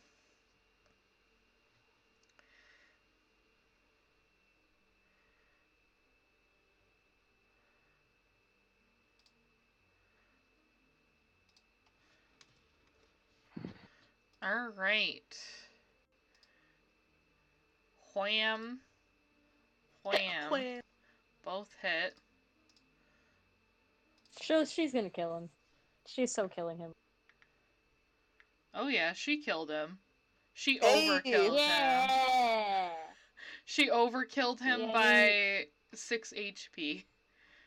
Hey! Yeah, So, I knew you could do it, Joan. That's why I ran the other direction, not because I was scared or anything. I just knew you could handle it and didn't need my help at all. So Joan actually finishes him off by, like, knocking him over with her shield, like, smacking her shield against him. And then swinging her mace so hard that, like, it brutally decapitates him. Because a mace is a morning star, attached to the handle, So it brutally decapitates him through the neck. Hell yeah, that's my kind of video game. Like, she hits him repeatedly until the head comes off. And there's just blood. There's blood. Like, there's 3 swings, the 2 pullbacks that it takes, the splatter. But she overkills him. And Woohoo, go Joe! He falls in a bloody, gory heap, while nearby is this beautiful, dead before her time woman just in the snow. Aww. And you can see now, because you're, like, right up on her, she's, like, 5 feet behind Alvid, that it was, like, a maybe 20-year-old woman. Young, just probably living there in Iskaloft, just stolen away in her nightgown. Very sad. Laying there in the snow. I have a question. Yes. Would Alvid recognize her face? I mean, he could go check her out. Where is she again? She's just laying, like, 5 feet behind him. Okay, so he turns around and he puts his blade away, powers down, and he investigates the body. Okay, so as he goes to investigate the body, he knows. Jumps up and bites him. He knows that this is actually the daughter of someone who may or may not have been a friend once. That friend being named Vigo. This means nothing to me, but I'll gasp as well. That this may or may not be his daughter. And you can see that she died so suddenly her eyes aren't even closed. So you can see the one blue eye and the one brown eye. I will share an image of dead daughter. Oh no. Oh, I'm sad. I'm instantly sad. Oh no. Okay, so this is what Alvid is gonna do. He's just gonna kneel down, and he's gonna pass his hand over her eyes to close them. And he's gonna turn to the party, and he's gonna say, "I know who this is." And Joan just makes a sad face, and she's just like, "Is she from the town up ahead?" She is. Should we take her home then? Alvi just nods and gives his hands a few cracks and rubs his hands together just to warm them up a bit before picking up this poor girl's body. Sad times. I'm so depressed. And they continue to head towards the village, not knowing exactly why there are so many vampires suddenly. But there are. And they had just fought a lord vampire. Damn. now faded away into dust, carrying on the wind. And this is where we end our session today.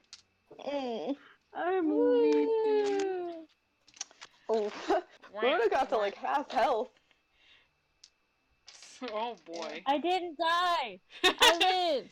Yeah. I'm so glad. Every session worth combat where I live is a good session in my book. Agreed. Hey. Yeah, that. I mean, yeah. Yeah, every session you Any don't landing die. you can walk away from. Yeah, I agree with that. Yeah, Alright, well, did you guys enjoy this session? I did. did. Yes, very much. I had so much fun. I'm happy that guy's second attack didn't hit Runa. Yeah, dear God. Did you I guys would've like... been- That What- LV didn't go into a berserker rage. Yeah. I'm so glad. He passed Mhm. wisdom saving throws. I was like, yes. Thank God. What was everyone's favorite part? I love the part with the boar. Yeah. That was pretty Did funny. you see the doodle? I Yeah, did. I saw it. I like the flamboyant dodge too. Thank you. Alright. I liked all of the banter and all of the times we were laughing because that's the best part Yeah. of Yeah. any Second friendship. Yeah. Amber, what was your favorite part? Yeah, a lot of the banter. There's just it gets good sometimes, you know, a good little break between encounters. Yeah. I've Yeah. always said Are we? I've always Yeah. said the role Yeah. play part is my favorite part. It's my favorite part too. Are we on Dora? Are we just going around? And what was your favorite part? Probably, but you know what I really like? What? I still remember, and I don't think I'll ever forget, when Alvi smacked the shit out of that vampire with a torch. Yeah, that was great. Yeah. That was really good. Yeah, that was good. I'll never forget Runa hitting herself in the face. With an arrow. I Yeah, re- that was good too. I remember I was like, well, he's not proficient in a torch. Yeah. Great. I've studied the torch my entire life. But yeah, My weapon of choice. your Yeah. weapon of choice. Can Well, you imagine somebody just double torching? Honestly, dual wielding torches. that'd be awful. While you were busy practicing the sword, I was learning the ways of the torch. Oh my god. Oh my goodness. Alright. Yeah. Well, that's where we leave off tonight, everyone. Heck yeah. Yay! I gotta say, another part that I really liked was, hey, now we could use that piece of your wood. No! It's mine! yeah. Oh, I'm sorry. Like, she probably yelled that so everybody in the party heard it. No! I really liked Tiffany personally. Karen. Karen, what was the other one? Beth? Oh my goodness. Beth, yeah. Alright, And well. Tiffany. What was this? Alright. Episode 6, 7, something. I don't even know anymore. But it was something. And here we are, on our way to Iskaloft and soon to the Divide and eventually Calderbecker. Alright, well, Hopefully, Hey. if we live. yes, if we live.